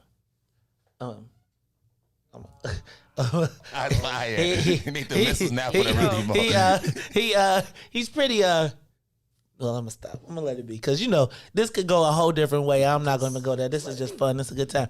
Ruthie, you still ain't tell us nothing good besides it's Friday. What you doing? Yeah, I'm actually going to see my parents. What? You need to have your parents on the show. Oh my goodness, no, I don't. Can we get Ruthie parents? Y'all are invited to the show. No, they not. Asia. No, she black not. girl named Asia. Listen. Look, Asia, you call the parents and tell them I said they is welcome to the show. We want to have them on air. They would probably tend to want to tell stories. That's it. I'm too private for that. You know what? I already know what they gonna say. The same stuff. She been bossy. That's what they gonna say. She been thinking she's somebody's mama. I can see that. That's what they always say. Ruthie used to make the kids line up. They wanted to watch cartoons on Saturday morning. She made them line up on the couch and watch what she wanted to watch. No. Never a bully. Never a bully. You persuaded them? Never a bully. Roots today, huh? Don't do it. Don't do it. Don't do it, Reese. Reese, we got 3 minutes. I'll flame your... Oh, let's see. Listen, Flame fest. I am a master roaster. Nah, not you from. Listen. You from? You know how y'all talk about y'all family used to like get drunk and fight each other? No, mine used to drink and just crack on each other. So I know you know that dude, the Ontario own baby that used to always ride people. I went to school with him. Many roasting sessions. I know you're talking about. Exactly, many roasting sessions. But you still ain't better than me though. Yeah. Like I'm like good. No, man, you know. Bad as what hit my hand. Oh man, I'm through the glass, man. Listen. Reach your mama so big. No, I'm just playing. Ruthie said your head's so big. Yeah. I mean, it's the actions. Like I'm good. I'm good at antics. I was a theater student. So we should have a roast fest on. I'm good at improv. Like I'm a theater kid. Hey, Ruthie, and you're so humble. You so humble, Ruthie. Mugs be talking about me. I really do wish y'all could hear Ruthie offline, cause Mugs be like, Maze is so arrogant. I be like, I'm not arrogant though. I see the difference between me and you is I don't play Battle of the Egos. Like you wanna, I'm more humble. I'm humble with You're it. not. I am. She's telling me I'm humble with it. I'm humble with it. I practice humility. I practice humility too. But it's your ego though. I be practicing humility. It's just it don't you be my ego. I'd be like, from you though? I take that. That's an ego. I take that. I take that. But from you though? See, ego. I'm just saying. Ego. I take it, but it depends on I take it from you, Ruthie. That's because I don't battle your ego. That's because you know a woman's place. Oh, that's the problem with half y'all around this world. Thank you. I'm learning. Thank you. I'll be quiet. I'll be talking again. Right. When the men ain't here, we have to get you a burqa. Oh, around here, Taliban. Okay. Ooh. Okay. Look, Ruthie gonna come in here. She gonna be looking through this little slit. She don't have a mouth patch. I'm gonna have to put it up. Is that what I gotta do to get married? I gotta put on a burqa. It might be worth really a shot. not what you, that's not it. Nope, we got 1 minute left. Don't you go down a rabbit hole. It's easy to get married though if you want to get married. It's easy. Tell me the trick, Reese. So if you really like Reese don't have two. Why? Just agree with him for sure. Just agree with him. You know what I'm saying? Just stroke his ego. That's already that's simple. Just stroke his ego. You make him feel like you know what I'm saying. Then after you walk away, be like he's so because we really not smart. Be like. He's so dumb. But, be like, yeah, babe, you right. And walk away, be like, nah. And then you'll boom, but you be like, nah, baby, I don't, men don't like that. Men don't like that. They don't like what? They don't like Very women that talk opinionated. too much. Very They don't know their opinionated. place in the I kitchen. don't want to say that. Just very opinionated. Like you can be opinionated. I'm too opinionated. Okay. It's not very. You can have an opinion. You just don't tell it to me. Right, you be like, Sound you know good. what? I'll be talking again. That's good, man. You know what? You just Shut up, but I'll be talking again. I'm gonna tell y'all. One day, we're gonna do the morning show after 10 p.m. That's what we're gonna do. Ruthie like, no, we not. What you talking about? Wait, do I gotta do it again the next morning? I gotta get up. No, we're gonna do it on a Friday. Work. We talking about work. Not practice. We talking about work. Ruthie, this isn't work. This is a labor of love. Like, You know why it ain't work? What? Because it ain't an exchange of pay. Exactly. this fun. Hey, this practice. Practice? We talking about practice. I'm trying to get in the game. I'm still on the bench. Jesus, You got peace. to learn how. No. I'm gonna teach you. No. I'm gonna show you, Ruthie. I'm tired. Put me in the game. Ruthie, you put me in the game. Let me sign that contract. See, you gotta be in the 300 hits club first. You gotta be in the 300 makes club for you. You ain't even in 300 makes club. You I'm like, basing off of I want a potential. contract. I'm basing off of potential. That's our problem. We be like, man, if he would have went to Duke, he could have been a superstar, all-star scorer. But nah, he went to Bolingbrook High School. It's like we be, it's like I feel like we be sitting. You know that one when I tell you when the mouse be in the mirror looking at it and he be like, I'm a big hole, I'm a liar. That's how we be sometimes. All right, y'all. It's the Maze Jackson Show. So for Maze and Ruthie, Reese, Todd, we seen you at the game, Joe. We seen you at the game. You had Whoever on sent that, stop spying on You him. had a yellow polo on, dog. Yellow polo with your sunglasses on. But it wasn't me who you shouldn't have worried about me. You should have worried about the mayor seeing. Y'all gonna get Todd caught up with his second family. I'm just playing Todd. Could you imagine? I'm just playing Todd. Well, maybe he was with his second family and his first family. Oh my God. Now Let me see the picture. I tell you, I know what they look like. Oh my God. What would y'all do if Todd? I would have been like, shh, ain't none of my business. Ooh. It's the Maze Jackson Show. Because maybe his wife know. Like, I don't know. You never know. Y'all millennials is beyond something. I'm going to tell you, the millennials, no filter. None. They be like, the rules to the game is just gone. Shot. Because we see who created the rules. Just like your dry family reunion with people drinking in the car. See, you can't tell Ruthie nothing. That's why back to the kitchen with you. It's the Maze Jackson Show. So for Maze and Reese, Ruthie, 2. I am the host of the Maze Jackson Show. Ask her every single day, and she stayed to 9:02. It's Friday. I made adjustments to my schedule. Oh, well then let's go another hour. Hey, my orange shirt said I gotta be there at 9:30. I'm with you. He gotta go to work. He got a job. He got a job. You got a job. All right, y'all. We up out of here. Hey, wait. Hey, tell Tennille you gonna be remote today, Reese. Clearly you haven't gotten the Jackson memo, because we ain't with none of that. It's the Maze Jackson Show, y'all. Hey, let me tell you what. Listen to Ruthie and see how that work out. Listen, Tania already told me. She already didn't text me already. So listen, I might beat you out here today, Ruthie. All right, y'all. For Maze and Reese and Ruthie, I am the host of the Maze Jackson Show. Ask it every single day. What's in it for the black people? And if you don't like it, you can still tell them. Maze said, we out of here. Peace. Why you gotta look so good?